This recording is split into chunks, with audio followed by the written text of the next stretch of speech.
Hello everyone, कैसे हैं सभी। चलिए देखिए, जो आज का टॉपिक है हमारा that one is the molecular orbital theory. तो मॉलिकुलर ऑर्बिटल थ्योरी में हम क्या करते हैं, देखिए जैसे हमने पीछे कंसेप्ट किया था वीबीटी, वैलेंस बॉन्ड थ्योरी, उसमें हमने हाइब्रिडाइजेशन का कंसेप्ट समझा था। तो एमओटी में क्या होता है, मॉलिकुलर ऑर्बिटल थ्योरी में क्या होता है, अगर मैं आपसे बात करूं तो यहाँ पर क्या होता है कि इनर ऑर्बिटल्स भी बॉन्डिंग में पार्टिसिपेट करते हैं।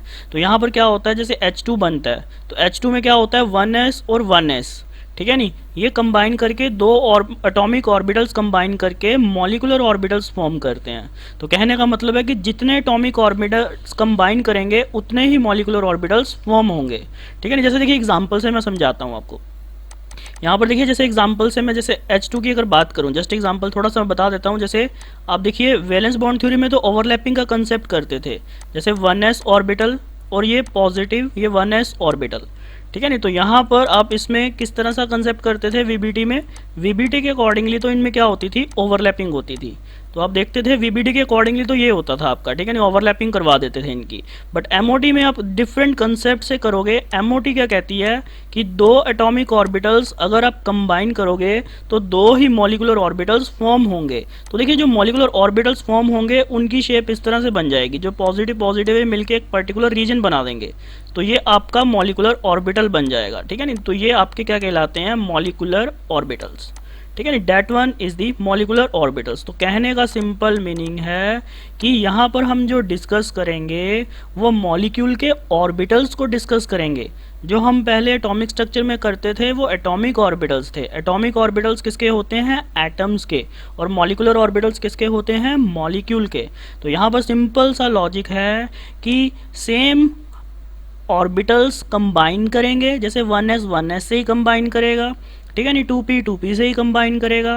तो यहाँ पर ये भी है कि डिफरेंट एटम्स के ऑर्बिटल्स सेम एनर्जी के कंबाइन करेंगे तो मॉलिकुलर ऑर्बिटल्स फॉर्म होंगे। तो ये जो आपको मैंने यहाँ पर रिप्रेजेंट किया ये मॉलिकुलर ऑर्बिटल है, ठीक है नहीं। तो इसको थोड़ा और अच्छे से एक्सप्लेन करेंगे आगे। देखिए नेक्स्ट पॉइंट में अगर बताता हूँ इसका आपको, देखिए जो मॉलिकुलर ऑर्बिटल्स होते क्या हैं। देखिए बेसिकली जो एटॉमिक ऑर्बिटल्स होते थे वो एक पर्टिकुलर ऐसा रीजन होता था जहाँ प्रोबेबिलिटी ऑफ फाइंडिंग इलेक्ट्रॉन क्या होती थी, मैक्सिमम होती थी। सेम मॉलिकुलर ऑर्बिटल्स में भी क्या होता है, molecular orbitals is a region in a space surrounding group of nuclei where probability of finding electron is maximum. Same देखो, बट ये है कि सराउंडिंग ग्रुप ऑफ न्यूक्लियाई होता है, ये ध्यान रखना। ग्रुप ऑफ न्यूक्लियाई क्यों आ रहा है, क्योंकि जो मॉलिकुलर ऑर्बिटल्स हैं बन कैसे रहे हैं, दो या दो से ज़्यादा ऑर्बिटल्स कंबाइन हो रहे हैं तभी मॉलिकुलर ऑर्बिटल्स बन रहे हैं ना, इसीलिए आप इसको क्या बोल रहे हो, ग्रुप ऑफ न्यूक्लियाई, ठीक है नहीं। तो नेक्स्ट जो पॉइंट है देखिए ध्यान से, अब आप खुद देखिए, if the atomic orbital of one atom combined with the atomic orbital of another atom, यानी कहने का मतलब है कि अगर एटॉमिक ऑर्बिटल एक एटम का कंबाइन करता है same energy level of another atom के ऑर्बिटल से, तो वो ऑब्वियसली जो ओरिजिनल ऑर्बिटल्स हो जाएंगे वो अपनी आइडेंटिटी तो लूज कर देंगे। जैसे जस्ट मैंने आपको एग्जांपल से समझाया, यहाँ पर देखिए ओरिजिनल ऑर्बिटल्स यहाँ पर कौन से थे, 2s, यहाँ पर 2s जो थे ओरिजिनल ऑर्बिटल्स थे। जब यहाँ पर ये कंबाइन करके तो देखिए क्या बन गया, आपका मॉलिकुलर ऑर्बिटल बन चुका है। तो ये मॉलिकुलर ऑर्बिटल बन चुका है तो इसकी प्रॉपर्टी क्या होगी, 1s से डिफरेंट होगी। तो सिंपल ये पॉइंट बता रहा है यहाँ पर, ठीक है नहीं। तो कहने का मतलब ये है कि if the atomic orbitals of one atom combine with the same energy orbital of another atom then original orbitals lose their identity. उसके बाद ये पॉइंट आता है कि जो मॉलिकुलर ऑर्बिटल्स होते हैं, देखिए molecular orbitals are of two types के मॉलिकुलर ऑर्बिटल्स होते हैं। First that one is the bonding molecular orbital, ठीक है नहीं, second one is the anti bonding molecular orbital. देखो ये कैसे बनते हैं ये हम आगे सीखते हैं कि बॉन्डिंग मॉलिकुलर ऑर्बिटल कैसे बनते हैं और एंटी बॉन्डिंग मॉलिकुलर ऑर्बिटल्स कैसे बनते हैं। देखिए मैं नेक्स्ट पॉइंट बताता हूँ आपको। जो हमने अभी समझा है कि जो मॉलिकुलर ऑर्बिटल्स होते हैं वो दो टाइप के होते हैं, एक बॉन्डिंग मॉलिकुलर ऑर्बिटल्स और एक होते हैं एंटी बॉन्डिंग मॉलिकुलर ऑर्बिटल्स। देखिए नेम से ही क्लियर है, बॉन्डिंग मॉलिकुलर ऑर्बिटल्स का मतलब क्या होगा, जो बॉन्ड बनाने में फेवर करेंगे, और जो बॉन्ड बनाने में फेवर करेंगे वो ऑब्वियसली उनकी स्टेबिलिटी ज़्यादा होगी, और उनकी स्टेबिलिटी ज़्यादा होगी और उनकी एनर्जी क्या होगी, कम होगी। तो जो एंटी बॉन्डिंग मॉलिकुलर ऑर्बिटल्स होते हैं वो क्या होंगे, लेस स्टेबल होंगे। अगर लेस स्टेबल है तो उनकी एनर्जी क्या होगी, ज़्यादा होगी। अब देखिए दोनों में डिफरेंस भी पूछा जाता है। देखो आपको पता है कि जो एटॉमिक ऑर्बिटल्स हैं उसको आप कैसे रिप्रेजेंट करते थे, s orbital, p orbital, d और f। बट जो मॉलिकुलर ऑर्बिटल्स आ जाएंगे उसको आप कैसे रिप्रेजेंट करोगे, sigma, pi, delta, sigma star, pi star, delta star. और उसमें भी ध्यान रखना जो इससे रिप्रेजेंट किए हुए ना मैंने, this one is the sigma, pi, delta, ये रिप्रेजेंट कर रहे हैं आपके बॉन्डिंग मॉलिकुलर ऑर्बिटल्स। और जिसके आगे मैंने स्टार मार्क कर दिया है तो ये रिप्रेजेंट कर रहे हैं आपके एंटी बॉन्डिंग मॉलिकुलर ऑर्बिटल्स। ध्यान रखना इस पॉइंट को। अब देखिए जैसे हमने फिलिंग की थी एटॉमिक ऑर्बिटल्स की, ठीक है नहीं, उसमें रूल्स लगाए थे, वैसे हम अब मॉलिकुलर ऑर्बिटल्स की भी फिलिंग करेंगे तो उसमें भी सेम रूल लगेंगे जो हमारे एटॉमिक ऑर्बिटल्स की फिलिंग में लगते थे। तो वो कौन कौन से रूल थे? Filling of molecular orbital is governed by same rule as applicable in filling of atomic orbitals. तो उस टाइम हमने किया था ऑफ-बोस प्रिंसिपल लगता था। ऑफ-बोस प्रिंसिपल क्या कहता था कि हम ऑर्बिटल्स की एनर्जी कैसे ऑर्बिटल्स को कैसे फिल करेंगे? In the increasing order of their energy, यानी कि जिसकी एनर्जी कम होगी वो पहले फिल होगा। सेम यहाँ पर मॉलिकुलर ऑर्बिटल्स की फिलिंग भी सेम ऐसे ही रूल से करेंगे हम। पॉलीज एक्सक्लूजन प्रिंसिपल क्या कहता था कि एक ऑर्बिटल में मैक्सिमम 2 इलेक्ट्रॉन्स हो सकते थे विद ऑपोजिट स्पिन। उसके बाद हंट्स रूल क्या कहता था कि जो डीजेनरेट ऑर्बिटल्स होते थे वहाँ पर आपने तब तक पेयरिंग नहीं करनी थी जब तक सारे के सारे डीजेनरेट ऑर्बिटल्स हाफ फिल्ड नहीं हो जाते। तो सेम रूल्स फॉलो करते थे हम इसके ऊपर। देखिए अब इसमें ना क्वेश्चन आपको पूछा जाता है कि difference between atomic orbitals and molecular orbitals. अगर मैं यहाँ पर डिफरेंस की बात करता हूँ, difference between atomic and molecular orbitals, तो यहाँ पर ध्यान रखिए एटॉमिक ऑर्बिटल्स और मॉलिकुलर ऑर्बिटल्स में क्या डिफरेंस होता है। आप खुद सोच सकते हो कि जो एटॉमिक ऑर्बिटल्स में जो इलेक्ट्रॉन होता है, देखिए यहाँ पर जो लिखा हुआ मैंने, electron in atomic orbital is under the influence of only one positive nuclei. अब देखिए यहाँ पर जो एटम, देखिए आपको ये पता है कि जो एटॉमिक ऑर्बिटल में होता है तो उसमें तो एक ही न्यूक्लियाई होता है ना, क्योंकि एटॉमिक ऑर्बिटल है तो उसमें तो जो इलेक्ट्रॉन होगा वो सिर्फ एक ही न्यूक्लियाई के इन्फ्लुएंस में होगा। बट जो मॉलिकुलर ऑर्बिटल होता है उसमें क्या होता है? इलेक्ट्रॉन इन मॉलिकुलर ऑर्बिटल, ठीक है ना, ये किसमें होगा? Is under the influence of 2 or more nuclei. Obviously ये 2 और मोर न्यूक्लियाई होंगी मॉलिकुलर ऑर्बिटल में, क्योंकि मॉलिकुलर ऑर्बिटल तो बनते ही तब है ना जब 2 या 2 से ज़्यादा एटॉमिक ऑर्बिटल्स कंबाइन होते हैं, ठीक है ना। तो सिंपल कहने का मतलब है कि electron in molecular orbitals is under the influence of 2 or more nuclei depending upon the number of atomic orbitals involved. समझ रहे हो ध्यान से पॉइंट? यानी कि कहने का मतलब है कि एटॉमिक ऑर्बिटल्स जितने कंबाइन होंगे तो उतने ही न्यूक्लियाई होंगे उसमें, ठीक है नहीं। तो electron in molecular orbital is under the influence of 2 or more nuclei depending upon the number of atomic orbitals involved. I think ये पॉइंट क्लियर हो गया होगा सभी को कि एटॉमिक ऑर्बिटल में तो सिर्फ एक ही न्यूक्लियाई होता है, बट मॉलिकुलर ऑर्बिटल में 2 या 2 से ज़्यादा न्यूक्लियाई होते हैं मॉलिकुलर ऑर्बिटल में, क्योंकि मॉलिकुलर ऑर्बिटल बन ही कैसे रहे हैं जब 2 या 2 से ज़्यादा एटॉमिक ऑर्बिटल कंबाइन कर रहे हैं, ठीक है नहीं। तो जो सेकंड पॉइंट है देखिए ध्यान से, सेकंड पॉइंट क्या लिखा हुआ मैंने, देखिए जो एटॉमिक ऑर्बिटल्स की एग्जिस्टेंस है वो किसके कारण होती है? There existence is because of inherent property of atom. ये तो एटम की इनहेरेंट प्रॉपर्टी होती है, there existence is because of inherent property of atom. But अगर मैं मॉलिक्यूल की बात करता हूँ तो देखिए यहाँ पर क्या होता है they are formed by the combination of atomic orbitals having almost same energy. यानी कि ये कैसे फॉर्म होते हैं? देखिए इनकी एग्जिस्टेंस तभी पॉसिबल है जब एटॉमिक ऑर्बिटल्स क्या करेंगे? कंबाइन करेंगे। बट ये एटम्स, जो एटॉमिक ऑर्बिटल्स हैं वो तो क्या है? इनहेरेंट प्रॉपर्टी है एटम की। और मॉलिकुलर ऑर्बिटल कहाँ से बन रहे हैं? एटॉमिक ऑर्बिटल के कम्बिनेशन से बन रहे हैं। आई थिंक ये पॉइंट क्लियर हो रहा होगा।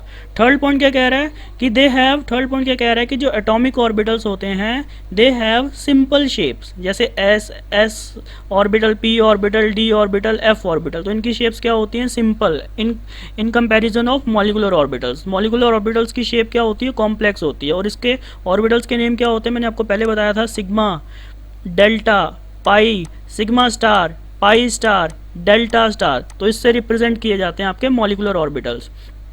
और देखिए मॉलिकुलर ऑर्बिटल्स क्यों बन रहे हैं? क्योंकि ये स्टेबल होंगे, और जो एटॉमिक ऑर्बिटल्स हैं वो क्या होंगे? कम स्टेबल होंगे, ठीक है नहीं। इसीलिए हम बोलते हैं कि जो एटॉमिक ऑर्बिटल्स हैं वो कम स्टेबल होंगे और जो मॉलिकुलर ऑर्बिटल्स हैं मोर स्टेबल होंगे। आई थिंक ये पॉइंट आप सभी को क्लियर हो गया होगा। देखिए इसका एनर्जी लेवल डायग्राम क्या होता है मैं वो भी बता देता हूँ आपको। देखिए इसका एनर्जी लेवल डायग्राम किस तरह से होता है। देखिए इसका जो एनर्जी लेवल डायग्राम होता है तो मैं बता देता हूँ इसमें एनर्जी लेवल डायग्राम कैसे होता है। ध्यान से समझना इसमें कि ये एनर्जी लेवल है, यानी कि ऊपर डायरेक्शन में क्या होगी? एनर्जी इंक्रीज करेगी। ध्यान से समझना। देखिए अगर एटॉमिक ऑर्बिटल आपका 1s, ध्यान से समझना, अगर 1s कंबाइन करता है, ठीक है नहीं, ये 1s है और 1s दूसरा 1s के साथ कंबाइन करेगा ना। ये मैंने भी आपको बताया था कि 2 एटॉमिक ऑर्बिटल्स कंबाइन करेंगे तो 2 ही मॉलिकुलर ऑर्बिटल्स फॉर्म होंगे। ठीक है नहीं, दो ही मॉलिकुलर ऑर्बिटल्स फॉर्म होंगे, एक होगा बॉन्डिंग मॉलिकुलर ऑर्बिटल, और आप खुद बताइए बॉन्डिंग मॉलिकुलर ऑर्बिटल जो होता है उसकी स्टेबिलिटी क्या होती है, ज़्यादा होती है। अगर उसकी स्टेबिलिटी ज़्यादा होती है तो उसकी एनर्जी क्या होगी, कम होगी। तो ये जो आपका बनता है that one is the molecular orbital, ठीक है नहीं, इसको आप बोलते हो बॉन्डिंग मॉलिकुलर ऑर्बिटल, ठीक है नहीं। इसको आप रिप्रेजेंट करते हो सिग्मा 1s से, यानी कि 1s मिलके बनाएंगे तो सिग्मा 1s बन जाएगा। और एक और बनेगा, दो एटॉमिक ऑर्बिटल्स कंबाइन करेंगे तो दो ही मॉलिकुलर ऑर्बिटल्स फॉर्म होंगे, एक होगा आपका बॉन्डिंग मॉलिकुलर ऑर्बिटल और दूसरा होगा आपका एंटी बॉन्डिंग मॉलिकुलर ऑर्बिटल, ठीक है नहीं। तो यहाँ पर देखिए जो एंटी बॉन्डिंग मॉलिकुलर ऑर्बिटल होता है उसकी एनर्जी क्या होगी, ज़्यादा होगी, क्योंकि वो क्या होता है, अनस्टेबल होता है, ठीक है नहीं, उसकी एनर्जी बॉन्डिंग मॉलिकुलर ऑर्बिटल से ज़्यादा होगी। तो ये आपका जो बनेगा that one is the anti bonding molecular orbital, और इसको हम रिप्रेजेंट करते हैं सिग्मा स्टार 1s से, and that one is the anti bonding molecular orbital. I think ये लॉजिक आप सभी को समझ आया होगा। वैसे भी आप सोच सकते हो लॉजिकली कि अब देखिए जब एनर्जी होती है कंजर्व होती है, जब एटॉमिक ऑर्बिटल्स कंबाइन कर रहे हैं तो दो मॉलिकुलर ऑर्बिटल तो फॉर्म होंगे ही होंगे। अगर एक की एनर्जी कम हो रही है तो दूसरे की एनर्जी क्या हो जाएगी, बढ़ जाएगी, ऑब्वियसली है, क्योंकि एनर्जी क्या होगी, कंजर्व होगी। तो ध्यान रखना ये यहाँ पर जो रिप्रेजेंट कर रहा है 1s, ये क्या रिप्रेजेंट कर रहे हैं आपके atomic orbitals, that one is the atomic orbitals, ठीक है ना, this one is the atomic orbitals जो आपके s ऑर्बिटल्स हैं। और जो आपके रिप्रेजेंट कर रहे हैं सिग्मा 1s या सिग्मा स्टार 1s, तो ये क्या कौन से ऑर्बिटल्स रिप्रेजेंट कर रहे हैं आपके molecular orbitals, that one is the molecular orbitals, ठीक है ना, this one is the molecular orbitals. तो आई थिंक आपको थोड़ा सा आइडिया लग गया होगा कि मॉलिकुलर ऑर्बिटल्स बनते कैसे हैं। जैसे मैं अगर आपसे पूछूंगा कि अगर 2p और 2p एटॉमिक ऑर्बिटल्स कंबाइन करेंगे तो कितने मॉलिकुलर ऑर्बिटल्स फॉर्म होंगे, 6 फॉर्म होंगे, क्योंकि atomic orbitals p atomic orbital में कि p एटॉमिक यानी कि p आपके ऑर्बिटल्स में कितने ऑर्बिटल्स होते हैं, p सबशेल में कितने ऑर्बिटल्स होते हैं, 3 ऑर्बिटल्स होते हैं। तो एक एटम के 3 ऑर्बिटल्स और दूसरे एटम के p3 ऑर्बिटल्स, तो कंबाइन करके 6 मॉलिकुलर ऑर्बिटल बनेंगे। 3 उसमें बॉन्डिंग मॉलिकुलर ऑर्बिटल बनेंगे और 3 उसमें एंटी बॉन्डिंग मॉलिकुलर ऑर्बिटल बनेंगे। वो मैं आगे आपको समझाता हूँ और अच्छे से क्लियर हो जाएगा। तो आई थिंक आपको यहाँ पर ये समझ आया होगा कि बॉन्डिंग मॉलिकुलर ऑर्बिटल्स और एंटी बॉन्डिंग मॉलिकुलर ऑर्बिटल्स कैसे बनते हैं, ठीक है। हमारा नेक्स्ट टॉपिक है that one is the linear combination of atomic orbitals. अब देखिए जो linear combination of atomic orbitals हैं कैसे हैं, मैं आपको ये समझाता हूँ एग्जाम्पल से, ध्यान से समझने की कोशिश करना है इसमें आप। जैसे देखिए इसमें केस 1 हम लेंगे, जैसे वेव्स होती है ना, देखिए इसी तरह से ये आपको करना है। केस 1 जैसे इसमें आ जाएगा आपका कंस्ट्रक्टिव इंटरफेरेंस,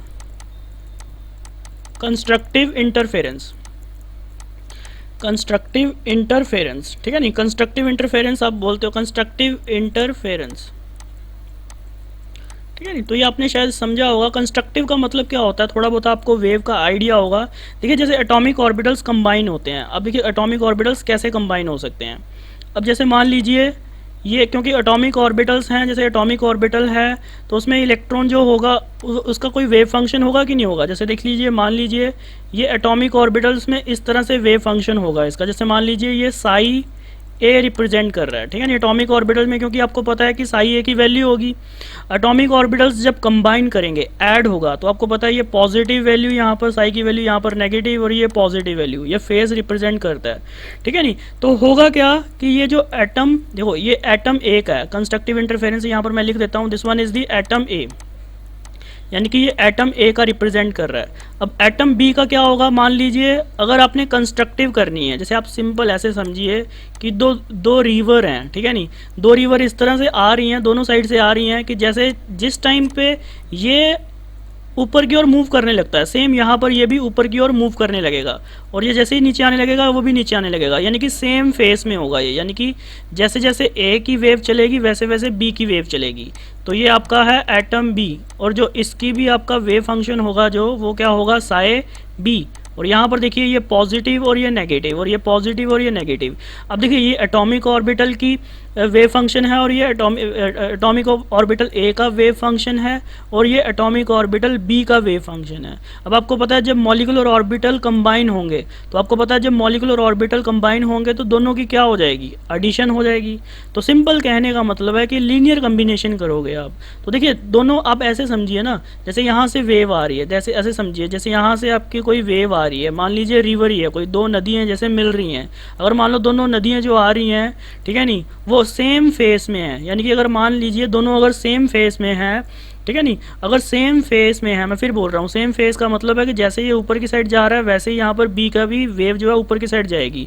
जैसे ये वेव नीचे की तरफ आएगी, जैसे ये वेव कंप्लीट हो रही है ए की, वैसे ही बी की वेव कंप्लीट हो जाएगी। तो इसका मतलब है कि ये सेम फेस में है। तो यहाँ पर इसका मतलब है कि जब एडिशन करोगे, अब आप बताओ जब दोनों को ऐड करोगे, अब देखिए अब जब दोनों को ऐड करोगे तो मेरे को बताओ कि जो मॉलिक्यूलर ऑर्बिटल बनेगा और उसका जो वेव फंक्शन आएगा, अब आप सोच के बताइए इनमें दोनों का एम्पलीट्यूड क्या हो जाएगा, ऐड हो जाएगा कि नहीं हो जाएगा, बताइए प्लीज़।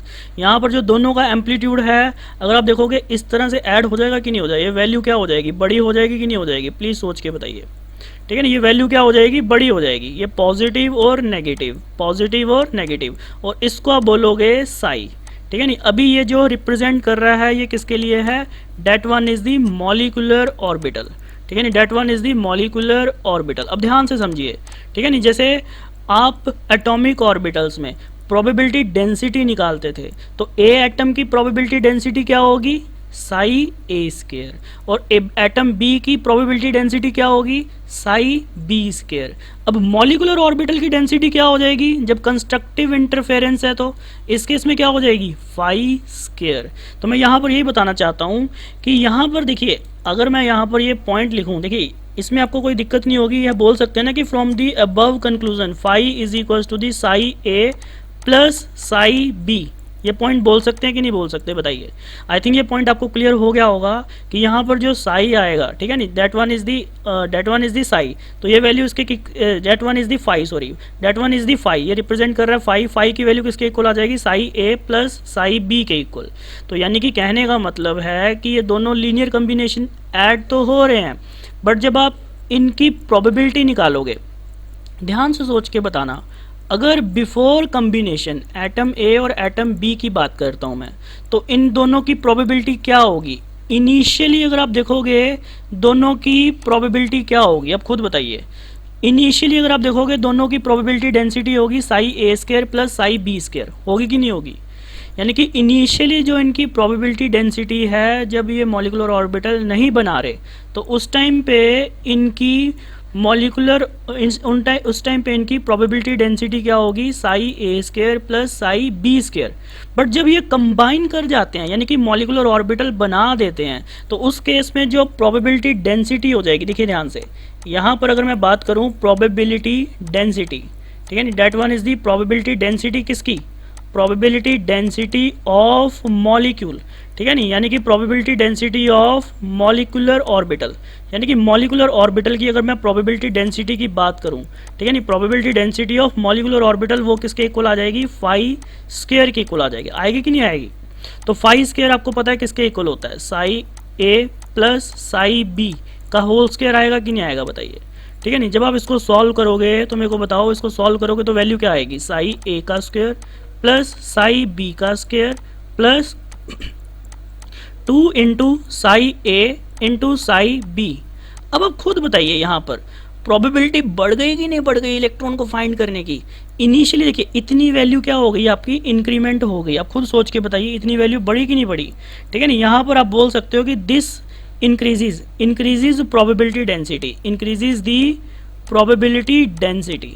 ठीक है नहीं, इंक्रीजेज दी प्रोबेबिलिटी डेंसिटी, क्योंकि आपको मैंने बताया कि जब कंबाइन नहीं कर रहे थे तब ए और बी की प्रोबेबिलिटी कितनी थी, साई ए का स्क्वायर प्लस साई बी का स्क्वायर। बट जब वो कंबाइन कर जाते हैं, मॉलिक्यूलर ऑर्बिटल बना देते हैं, तो उस केस में उनकी प्रोबेबिलिटी डेंसिटी क्या हो जाती है, साई ए का स्क्वायर प्लस साई बी का स्क्वायर प्लस 2 साई ए इंटू साई बी। तो हम ये बोल सकते हैं कि यहाँ पर आपकी प्रोबेबिलिटी बढ़ गई है। तो यहाँ पर मैं एक पॉइंट लिख देता हूँ, ठीक है नहीं। तो इस केस में क्या हो रहा है, हमेशा ध्यान रखना जिस केस में आपकी प्रोबेबिलिटी बढ़ जाती है, मैं यहाँ पर पॉइंट लिख देता हूँ, व्हेन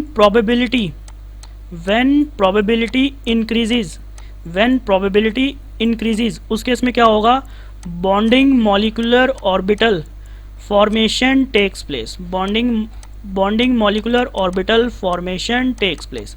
तो ध्यान रखना कंस्ट्रक्टिव इंटरफेरेंस में आपके कौन से ऑर्बिटल्स फॉर्म होते हैं, बॉन्डिंग मॉलिक्यूलर ऑर्बिटल्स, क्योंकि उसमें प्रोबेबिलिटी डेंसिटी क्या हो रही है, बढ़ रही है। सेम केस अगर मैं सेकंड केस लेता हूँ, सेकंड केस आपका क्या हो जाएगा, डिस्ट्रक्टिव इंटरफेरेंस। आई थिंक अभी आपको ये लॉजिक समझ आना शुरू हो जाएगा, इस एग्जांपल से आपको और अच्छे से क्लियर हो जाएगा। देखिए केस 2 अगर मैं लेता हूँ यहाँ पर, destructive interference, that one is the destructive interference. ध्यान से समझिए, डिस्ट्रक्टिव इंटरफेरेंस की अगर मैं बात करूँ, ठीक है नहीं, डिस्ट्रक्टिव इंटरफेरेंस, अब इसमें क्या होगा, जो दोनों वेव्स होंगी वो क्या होंगी, ओपोजिट फेस होगा इनका, यानी कि अगर एक अबव जाएगी और दूसरी डाउन साइड जाएगी। तो कहने का मतलब है, अगर मान लीजिए ये जो वेव है एटम ए, यहाँ पर सेम बात करते हैं, मान लीजिए ये एटम ए का है वेव फंक्शन, ठीक है नहीं, साई ए, ठीक है नहीं। तो यहाँ पर अगर मैं ग्राफ प्लॉट करता हूँ तो मान लीजिए इस तरह से ग्राफ है, ध्यान से समझिए,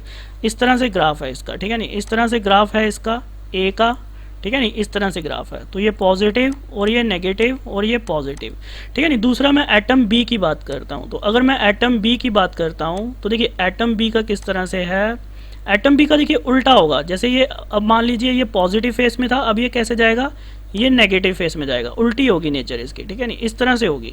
आई थिंक अभी आपको समझ आ रहा होगा, ये पॉजिटिव, ये नेगेटिव, ये पॉजिटिव और ये आपका आ जाएगा नेगेटिव। आई थिंक अभी क्लियर हो रहा होगा।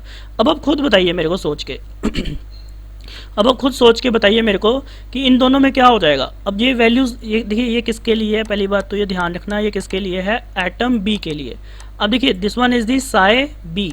अब आप खुद बताइए दोनों में वैल्यूज़ क्या हो जाएगी, जब ये दोनों कंबाइन करेंगे तो इनका नेट एम्पलीट्यूड क्या हो जाएगा, कम हो जाएगा कि ज़्यादा हो जाएगा। जैसे कंस्ट्रक्टिव में क्या हो रहा था, एम्पलीट्यूड बढ़ रहा था, साई की वैल्यू बढ़ रही थी, बट जब आप दोनों को यहाँ पर ऐड करोगे तो यहाँ पर जो साई की वैल्यू है वो कम हो जाएगी, ठीक है नहीं। यहाँ पर जो फाई जो आएगा आपका वेव फंक्शन आएगा, आपका मॉलिक्यूलर ऑर्बिटल का जो वेव फंक्शन आएगा उसमें जो वैल्यू है वो क्या कर जाएगी, डिक्रीज कर जाएगी। देखिए मैं कैसे ड्रॉ करता हूँ, ध्यान से समझने की कोशिश करना।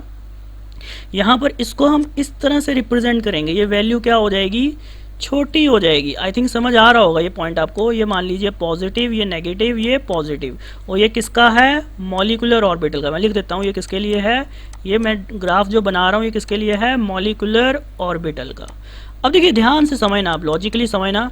अगर मान लीजिए इनिशियली अगर एटम्स एटॉमिक ऑर्बिटल्स कंबाइन नहीं किए तो इनिशियली मॉलिक्यूलर ऑर्बिटल्स की इनिशियली जब एटॉमिक ऑर्बिटल्स आपके कंबाइन नहीं किए तो उस केस में उनकी प्रोबेबिलिटी डेंसिटी कितनी थी, psi A square plus psi B square. But जब ये कंबाइन कर गए डिस्ट्रक्टिव इंटरफेरेंस में तो उसकी प्रोबेबिलिटी क्या हो जाएगी वो देखते हैं। देखिए इससे हमें ये तो पता चल जाता है कि जो फाई है, ये वैल्यू फाई किसके इक्वल आ जाएगा, Sai A minus psi B, इसके इक्वल आएगा कि नहीं आएगा। और जो प्रोबेबिलिटी डेंसिटी है, यहाँ पर देखिए मैं लिख रहा हूँ probability density of molecular orbital. देखिए probability density of molecular orbital, अगर मैं प्रोबेबिलिटी डेंसिटी करता हूँ मॉलिक्यूलर ऑर्बिटल की तो बताइए इस केस में यहाँ पर क्या हो जाएगी, मॉलिक्यूलर ऑर्बिटल के लिए probability density that one is the psi square. अब देखिए फाई स्क्वायर और फाई किसके इक्वल होगा, psi A minus psi B का होल स्क्वायर। अब देखिए जब आप इसको सॉल्व करोगे तो ये वैल्यू कितनी आ जाएगी, साई ए का स्क्वायर प्लस साई बी का स्क्वायर माइनस 2 साई ए इंटू साई बी। अब ये क्या रिप्रेजेंट कर रहा है, अब आप खुद बताइए यहाँ पर ये क्या रिप्रेजेंट कर रहा है। यहाँ पर जो प्रोबेबिलिटी है वो क्या हो रही है, इतने फैक्टर से क्या हो रही है, डिक्रीज हो रही है। तो यहाँ पर मैं साफ साफ बता रहा हूँ कि यहाँ पर जो प्रोबेबिलिटी है, प्रोबेबिलिटी क्या हो रही है, यहाँ पर डिक्रीजेज, प्रोबेबिलिटी डिक्रीजेज। और जहाँ पर जब भी प्रोबेबिलिटी डिक्रीज होती है तो उसके इसमें डिस्ट्रक्टिव इंटरफेरेंस होती है। और डिस्ट्रक्टिव इंटरफेरेंस में आपके कौन से मॉलिक्यूलर ऑर्बिटल्स बनते हैं, एंटी बॉन्डिंग मॉलिक्यूलर ऑर्बिटल्स बनते हैं। तो यहाँ पर मैं लिख देता हूँ when probability decreases, when probability decreases, अगर प्रोबेबिलिटी डिक्रीज करती है तो हम बोलेंगे anti bonding molecular orbital, anti bonding molecular orbital formation takes place. I think ये पॉइंट आप सभी को क्लियर हो गया होगा कि जब आपके प्रोबेबिलिटी बढ़ती है तो उस केस में कंस्ट्रक्टिव इंटरफेरेंस होती है और बॉन्डिंग मॉलिकुलर ऑर्बिटल्स फॉर्म होते हैं, और जब आपकी डिस्ट्रक्टिव इंटरफेरेंस होती है तब आपकी प्रोबेबिलिटी डिक्रीज होती है और anti bonding molecular orbitals form होते हैं। आगे मैं बताता हूँ इनकी एडिशंस ऑर्बिटल्स की कैसे करते हैं, मैं आगे ये टॉपिक बताता हूँ आपको। तो नेक्स्ट टॉपिक है हमारा, that one is the addition of atomic orbitals. अब देखिए एडिशन कैसे करते हो एटॉमिक ऑर्बिटल्स की। अब आपको ये तो पता चल गया होगा कि s के साथ s ज्वाइन होगा, ठीक है नहीं, एटॉमिक ऑर्बिटल्स में s s के साथ कंबाइन होगा, और ये py के साथ, ठीक है नहीं, py के साथ, और px के साथ, ठीक है नहीं, और pz के साथ। तो इस तरह से इनकी कॉम्बिनेशन होती है, और इसमें से कैसे कैसे ऑर्बिटल्स बनते हैं ये मैं आपको बताता हूँ। जैसे फर्स्ट केस करते हैं हम, देखिए जैसे फर्स्ट केस करते हैं, अगर एस एस एडिशन होती है, ठीक है नहीं, एस एस एडिशन। देखिए अगर आप एस एस ऑर्बिटल्स की एडिशन करते हो, लीनियर एडिशन। अब देखिए एस एस ऑर्बिटल्स हैं तो आपको पता है कि दोनों में अगर आप देखोगे, दोनों में आपको पता है या तो क्या हो सकता है, पॉजिटिव फेस हो सकता है या नेगेटिव फेस हो सकता है। अब देखिए जब ये पॉजिटिव यानी कि सेम फेस के अगर ऐड करेंगे, तो मैंने अभी आपको बताया था कि अगर दोनों की ओरिएंटेशन सेम होगी, यानी कि दोनों का अगर फेस सेम होगा, तो ये कौन सी ऑर्बिटल्स फॉर्म करेंगे बताइए जरा। मैंने आपको बताया था इस केस में कौन सा ऑर्बिटल्स फॉर्म हो जाएगा, मॉलिकुलर ऑर्बिटल्स। और मॉलिकुलर ऑर्बिटल का रीजन इस तरह से बनेगा आपका, ये पॉजिटिव और ये पॉजिटिव, और इस केस में जो आपका ऑर्बिटल बनेगा इसको आप बोलते हो सिग्मा 1s। और दूसरा क्या कौन सा बनेगा, क्योंकि आपके दो अगर एटॉमिक ऑर्बिटल्स ज्वाइन कर रहे हैं तो दो ही मॉलिकुलर ऑर्बिटल फॉर्म होंगे। एक तो आपका बॉन्डिंग मॉलिकुलर ऑर्बिटल फॉर्म होगा और एक आपका anti bonding molecular orbital form होगा। और आपको ये तो आइडिया लग ही गया। अब एंटी बॉन्डिंग ऑर्बिटल कैसे फॉर्म होगा, ये मान लीजिए ये पॉजिटिव फेस, यानी कि ये रिवर्स ऑपोजिट फेस के होंगे। अगर ये मान लो ये ऑपोजिट फेस के होंगे तो इनमें कौन सी इंटरफेरेंस हो जाएगी, डिस्ट्रक्टिव इंटरफेरेंस हो जाएगी। अगर डिस्ट्रक्टिव इंटरफेरेंस हो जाएगी तो ये पॉजिटिव और नेगेटिव, ठीक है ना, ये बीच में ये एक रीजन ही ऐसे खाली ब्लैंक रीजन कवर कर देंगे, यानी यहाँ पर क्या बन जाएगी, आपकी नोड बन जाएगी, सिग्मा 1s बन जाएगा। तो यहाँ पर सिग्मा स्टार 1s बन जाएगा, इसको आप बोलते हो एंटी बॉन्डिंग मॉलिकुलर ऑर्बिटल। तो सिंपल कहने का मतलब है कि यहाँ पर आपका this one is the anti bonding molecular orbital. Simple कहने का मीनिंग है कि अगर आपके सेम फेस में है एस ऑर्बिटल्स तो वहाँ पर बॉन्डिंग मॉलिकुलर ऑर्बिटल बनेंगे, उसको आप बोल देते हो सिग्मा 1s। अगर ऑपोजिट फेस में है तो आपको समझाया मैंने, डिस्ट्रक्टिव इंटरफेरेंस होती है तो पॉजिटिव नेगेटिव, तो यहाँ पर क्या हो जाएगा, ये नोड बन जाएगी, यहाँ पर सिग्मा स्टार 1s ऑर्बिटल बन जाएगा। अगर मैं सेम आपकी बात करता हूँ, यहाँ पर सेकंड केस लेते हैं हम, pz ऑर्बिटल्स की अगर मैं एडिशन करवाता हूँ। देखिए सेकंड केस अगर मैं करवाता हूँ आपको कि अगर pz ऑर्बिटल्स की एडिशन करवाते हैं आप, देखिए जो pz एडिशन होती है, अब आपको ये ध्यान रखना कि बाय कन्वेंशनली हम मान के चलते हैं कि जो pz है वो along the inter nuclear axis bond बनाती है, यानी कि सिग्मा बॉन्ड बनाती हैं। तो यहाँ पर इस तरह से आपने इसकी एडिशन करवानी है। ये मान लीजिए pz ऑर्बिटल ये पॉजिटिव, अब बॉन्डिंग मॉलिकुलर ऑर्बिटल के लिए क्या करना पड़ेगा, सेम फेस में ऐड होंगे, ठीक है ना, ये पॉजिटिव के साथ जुड़ेगा। तो यहाँ पर आप देखिए पॉजिटिव के साथ जुड़ेगा तो ये आपका कौन सा ऑर्बिटल बन जाएगा, molecular orbital, bonding molecular orbital बनेगा। देखिए बॉन्डिंग मॉलिकुलर ऑर्बिटल कैसे बनेगा, यहाँ पर ये वाला पार्ट तो देखिए ये तो नेगेटिव रहेगा, बट ये वाला पार्ट रीजन क्या हो जाएगा, ये वाला रीजन आपका बड़ा हो जाएगा। इस तरह से देखिए ये बॉन्डिंग मॉलिकुलर ऑर्बिटल सेम वैसे ही बना दीजिए आप, ठीक है नहीं, ये आपका बॉन्डिंग मॉलिकुलर ऑर्बिटल बन जाएगा, ठीक है ना, इस तरह से। अब आप देखिए ये वाला रीजन जो आपका नेगेटिव और ये पॉजिटिव, इसको आप बोलोगे sigma 2pz, that one is the sigma 2pz। और ये कौन सा मॉलिकुलर ऑर्बिटल है, that one is the bonding molecular orbital. अब दूसरी पॉसिबिलिटी कौन सी हो सकती है pz में, दूसरी पॉसिबिलिटी ये हो सकती है कि ये ऑपोजिट स्पिन में आ जाएं, जैसे ये पॉजिटिव ये नेगेटिव ये पॉजिटिव। अब देखिए इसमें क्या हो जाए, इस लोब में जो लेफ्ट साइड वाला है वो नेगेटिव और ये पॉजिटिव, ठीक है नहीं। तो यहाँ पर जब आप कंबाइन करवाएंगे तो देखिए यहाँ पर क्या बन जाएगा, सेम वही केस, यहाँ पर भी आपकी एक नोड बन जाएगी, यहाँ पर नेगेटिव और ये पॉजिटिव, ठीक है ना, ये छोटी हो जाएगी और ये आपका इस तरह से रीजन बन जाएगा, ठीक है नहीं, नेगेटिव और ये पॉजिटिव, ठीक है नहीं। तो ये आपका इसको आप बोलोगे, क्या बोलोगे, सिग्मा स्टार 2pz, ठीक है ना, सिग्मा स्टार 2pz। तो ये आप इसको क्या बोलोगे, anti bonding molecular orbital. I think clear हो रहा होगा ये कंसेप्ट आपको। जैसे देखिए उसमें उसके बाद आता है कि जैसे पी एक्स पी वाई, यानी कि पी एक्स की ओवरलैपिंग करवाओगे या पी वाई की ओवरलैपिंग करवाओगे, यानी कि साइड वाइज एडिशन अगर आप करवाओगे। तो यहाँ पर मैं बता रहा हूँ जैसे साइड वाइज ओवरलैपिंग होती है, जैसे साइड वाइज अगर आप ओवरलैपिंग की बात करोगे, साइड वाइज ओवरलैपिंग, तो इस केस में देखिए क्या होता है। साइड वाइज ओवरलैपिंग का मतलब है कि कौन कौन से ऑर्बिटल्स, इसको आप कोलेटरल ओवरलैपिंग भी बोलते हो, तो इसमें कौन कौन से ऑर्बिटल्स कंबाइन करेंगे, या तो पी एक्स, ठीक है नहीं, बाई कन्वेंशनल है ये, या पी वाई, ठीक है नहीं। तो इसमें देखिए किस तरह से केस बनेंगे इसमें। अब देखिए ध्यान से इस तरह में इसमें किस तरह से केस बनेंगे आपके, देखिए ध्यान से, यहाँ पर इस तरह से एडिशन होगी। एक तो अब मान लीजिए सेम फेज, जैसे ये पॉजिटिव और ये नेगेटिव, ठीक है नहीं, प्लस में। अब आप देखिए ध्यान से, ये पॉजिटिव और ये नेगेटिव सेम फेस में है, तो जो ऊपर वाला रीजन है तो वो एक आपका क्या हो जाएगा, देखिए ये वाला तो यहाँ पर इस तरह से लाइन आ जाएगी, नोड बन जाएगी, ठीक है नहीं, यहाँ पर ये तो नोड बन जाएगी, और ये वाला पॉइंट क्या हो जाएगा आपका, देखिए ये वाला पूरा का पूरा रीजन क्या हो जाएगा, बड़ा हो जाएगा पॉजिटिव, और ये वाला रीजन क्या हो जाएगा आपका पूरा का पूरा नेगेटिव, ठीक है नहीं। ये आपकी क्या बन जाएगी, यहाँ पर नोड बन जाएगी, ठीक है नहीं, नोड बन जाएगी। ये आपकी नोड क्या होती है, जहाँ पर प्रोबेबिलिटी ऑफ फाइंडिंग इलेक्ट्रॉन क्या होती है, 0 होती है। तो अगर मान लीजिए ये आपका 2p है, मान लीजिए ये 2p है, ठीक है नहीं, x है ये, और ये px है, तो यहाँ पर जो ये ऑर्बिटल बना है इसको आप क्या बोलोगे, that one is the P sigma P X, इसको आप क्या बोलोगे, सिग्मा पी एक्स ऑर्बिटल, ठीक है नहीं, क्योंकि आपका ये कौन सा ऑर्बिटल है, बॉन्डिंग मॉलिक्यूलर ऑर्बिटल। अब एंटी बॉन्डिंग में क्या होगा, आई थिंक आपको लॉजिक तो क्लियर हो ही गया होगा। एंटी बॉन्डिंग में क्या होगा, तो एंटी बॉन्डिंग में क्या होने वाला है, देखिए ध्यान से, एंटी बॉन्डिंग में ये जो लोब है यहाँ पर पॉजिटिव और ये नेगेटिव, ठीक है नहीं, उल्टा हो जाएगा, यहाँ पर ऑपोजिट स्पिन में आएंगे, और ये नेगेटिव और ये पॉजिटिव। अब देखिए यहाँ पर क्या होने वाला है, अब यहाँ पर इस तरह से है कि यहाँ तो एक आपका था ही, ठीक है नहीं, यहाँ पर तो नोड है ही है, बट एक नोड यहाँ पर भी क्रिएट हो जाएगी क्योंकि पॉजिटिव नेगेटिव मिलेंगे।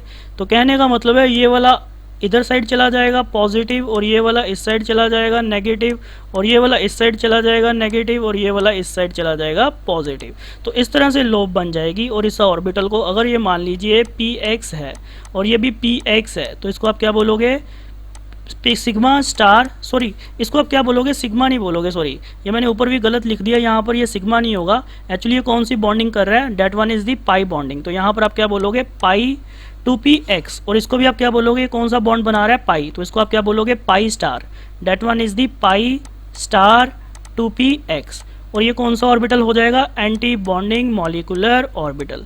तो सिंपल यहाँ पर आपने एडिशन करवाई है, हो क्या रहा है, जहाँ पर एंटी बॉन्डिंग मॉलिक्यूलर ऑर्बिटल्स बन रहे हैं वहाँ पर नोड्स बढ़ती जा रही हैं, और कुछ नहीं है बस, ठीक है नहीं, क्योंकि पॉजिटिव नेगेटिव से जुड़ेगा तो नोड तो बनेगी, क्योंकि वहाँ पर आपका एक रीजन तो खाली हो ही जाएगा, ठीक है नहीं, वहाँ नोड तो बनेगी। तो ये ध्यान रखना, इस तरह से एडिशन होती है। ये टॉपिक, इसके जो नेक्स्ट टॉपिक है वो बहुत इंपॉर्टेंट टॉपिक है। अभी तक जो हमने समझा है मॉलिक्यूलर ऑर्बिटल थ्योरी में, आगे इलेक्ट्रॉनिक, क्योंकि अभी तक हमने इलेक्ट्रॉनिक कन्फिग्रेशन तो फिल की ही नहीं है, मॉलिक्यूलर ऑर्बिटल्स की इलेक्ट्रॉनिक कन्फिग्रेशन तो की ही नहीं है। अभी जो नेक्स्ट टॉपिक है हमारा, that one is the electronic configuration of molecular orbitals. देखिए जो नेक्स्ट टॉपिक है हमारा, that one is the electronic configuration and behaviour of molecules. तो जो हमारे सिलेबस में है ना इलेक्ट्रॉनिक कन्फिगरेशन, जो एमओटी की हेल्प से हम करेंगे, ये ध्यान रखना, मैं ओनली जो हमारे सिलेबस में है ओनली डायटोमिक मॉलिक्यूल्स जो हमारे सिलेबस में है, that one is the diatomic molecules, ठीक है नहीं, जो हमारे सिलेबस में है। अब देखिए इसमें दो केस आते हैं स्ट्रक्चर के, वो आपने याद रखने हैं डायग्राम को, ठीक है नहीं, जो केस 1 है और केस 2 है, इन दोनों कंडीशंस को आपने बस अच्छे से याद रखना है। मैं दोनों कंडीशंस यहाँ पर ड्रॉ करके समझाता हूँ आपको, आपने इलेक्ट्रॉन्स की फिलिंग कैसे करनी है, ठीक है नहीं, आपने वही प्रिंसिपल्स को फॉलो करना है जैसे आप एटॉमिक ऑर्बिटल्स की फिलिंग करते थे। तो ये एनर्जी लेवल, इस डायरेक्शन में एनर्जी क्या होगी, बढ़ेगी, ठीक है ना, तो एनर्जी लेवल है ये, that one is the energy level. अब सबसे कम एनर्जी किसकी होगी, देखिए यहाँ पर अब मैं बनाता हूँ ऑर्बिटल्स, ध्यान से समझते जाना। जब एटॉमिक ऑर्बिटल्स कंबाइन करेंगे, देखिए पहली बात तो ये ध्यान रखना है कि अप टू 14 इलेक्ट्रॉन्स, यहाँ पर केस 1 में आ जाएगा अप टू 14 इलेक्ट्रॉन्स, यानी कि जब तक आपके टोटल इलेक्ट्रॉन्स कितने हैं 14, तब तो आपने ये फॉलो करना है। सबसे पहले आपने किसको फिल करना है, जैसे देखिए 1s, अगर मैं बात करता हूँ 1s, ठीक है नहीं, 1s एटॉमिक ऑर्बिटल और 1s एटॉमिक ऑर्बिटल, यानी कि जब 1s और 1s मिलते हैं, ठीक है ना, जब 1s और 1s मिलते हैं तो बताइए कौन कौन से एटॉमिक और बॉन्डिंग ऑर्बिटल्स बने, मॉलिक्यूलर ऑर्बिटल्स फॉर्म होंगे। 2 मॉलिक्यूलर ऑर्बिटल्स फॉर्म होंगे, एक आपका फॉर्म होगा बॉन्डिंग मॉलिक्यूलर ऑर्बिटल और दूसरा आपका फॉर्म होगा anti bonding molecular orbital, that one is the anti bonding molecular orbital, ठीक है ना। ये आपका फॉर्म होगा एंटी बॉन्डिंग मॉलिकुलर ऑर्बिटल, इसको आप बोलोगे सिग्मा 1s और इसको आप बोलोगे सिग्मा स्टार 1s, ठीक है नहीं। फिर इसके ऊपर आ जाएगा 2s, ठीक है नहीं। अब यहाँ पर देखिए 2s आ जाएगा, 2s में अगर आप देखोगे वही सेम केस, तो यहाँ पर भी आपका क्या आ जाएगा 2s सिग्मा 2s, यहाँ पर बनेगा ये सिग्मा 2s और ऊपर इसके बनेगा सिग्मा स्टार 2s। तो इसमें भी कौन कौन से ऑर्बिटल्स कंबाइन हुए होंगे, दो ऑर्बिटल्स एटॉमिक ऑर्बिटल्स कंबाइन हुए हैं। कौन कौन से एटॉमिक ऑर्बिटल्स कंबाइन हुए हैं, एक 2s यहाँ अनदर इस एटम का और एक 2s यहाँ पर इस एटम का। तो ये जब दोनों कंबाइन होंगे तो सेम देखिए यहाँ पर आपका बॉन्डिंग मॉलिकुलर ऑर्बिटल बनेगा, ठीक है नहीं। और एक आपका कौन सा बनेगा, एंटी बॉन्डिंग मॉलिकुलर ऑर्बिटल, जिसकी एनर्जी क्या होगी, ज़्यादा होगी। इसको आप बोलोगे सिग्मा स्टार 2s, ठीक है ना। That one is the anti bonding molecular orbital. अब उसके ऊपर कौन से ऑर्बिटल्स आते हैं बताइए, उसके ऊपर जो आपके ऑर्बिटल्स आते हैं that one is the P orbitals. और पी ऑर्बिटल्स में अगर आप देखोगे तो कितने पी सबशेल में कितने ऑर्बिटल्स होते हैं, 3 ऑर्बिटल्स होते हैं कि नहीं होते। यहाँ पर भी आप देखिए 3 ऑर्बिटल्स होते हैं, ठीक है नहीं। पी सबशेल में आपके 3 ऑर्बिटल्स होते हैं, that one is the 2p and that one is the 2p, ठीक है नहीं। तो अब आप इसको कंबाइन करोगे, अब देखिए इसमें आपको पता है कि कितने एटॉमिक ऑर्बिटल्स कंबाइन हो रहे हैं, यहाँ पर 6 एटॉमिक ऑर्बिटल्स कंबाइन हो रहे हैं। तो यहाँ पर आपके बॉन्डिंग मॉलिकुलर ऑर्बिटल्स भी कितने, यहाँ पर आपके मॉलिकुलर ऑर्बिटल्स भी कितने फॉर्म होंगे, डेट वन इज दी 6।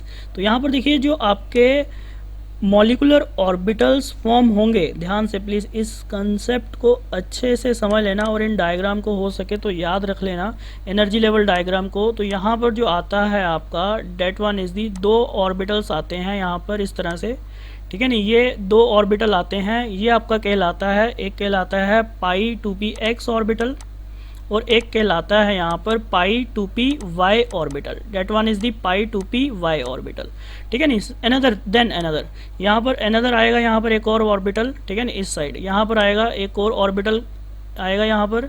ये कौन सा ऑर्बिटल है, क्योंकि इनकी एनर्जी कम है तो ये क्या कहलाएगा आपका sigma 2pz orbital, that one is the sigma 2pz orbital, sigma 2pz orbital, ठीक है नहीं।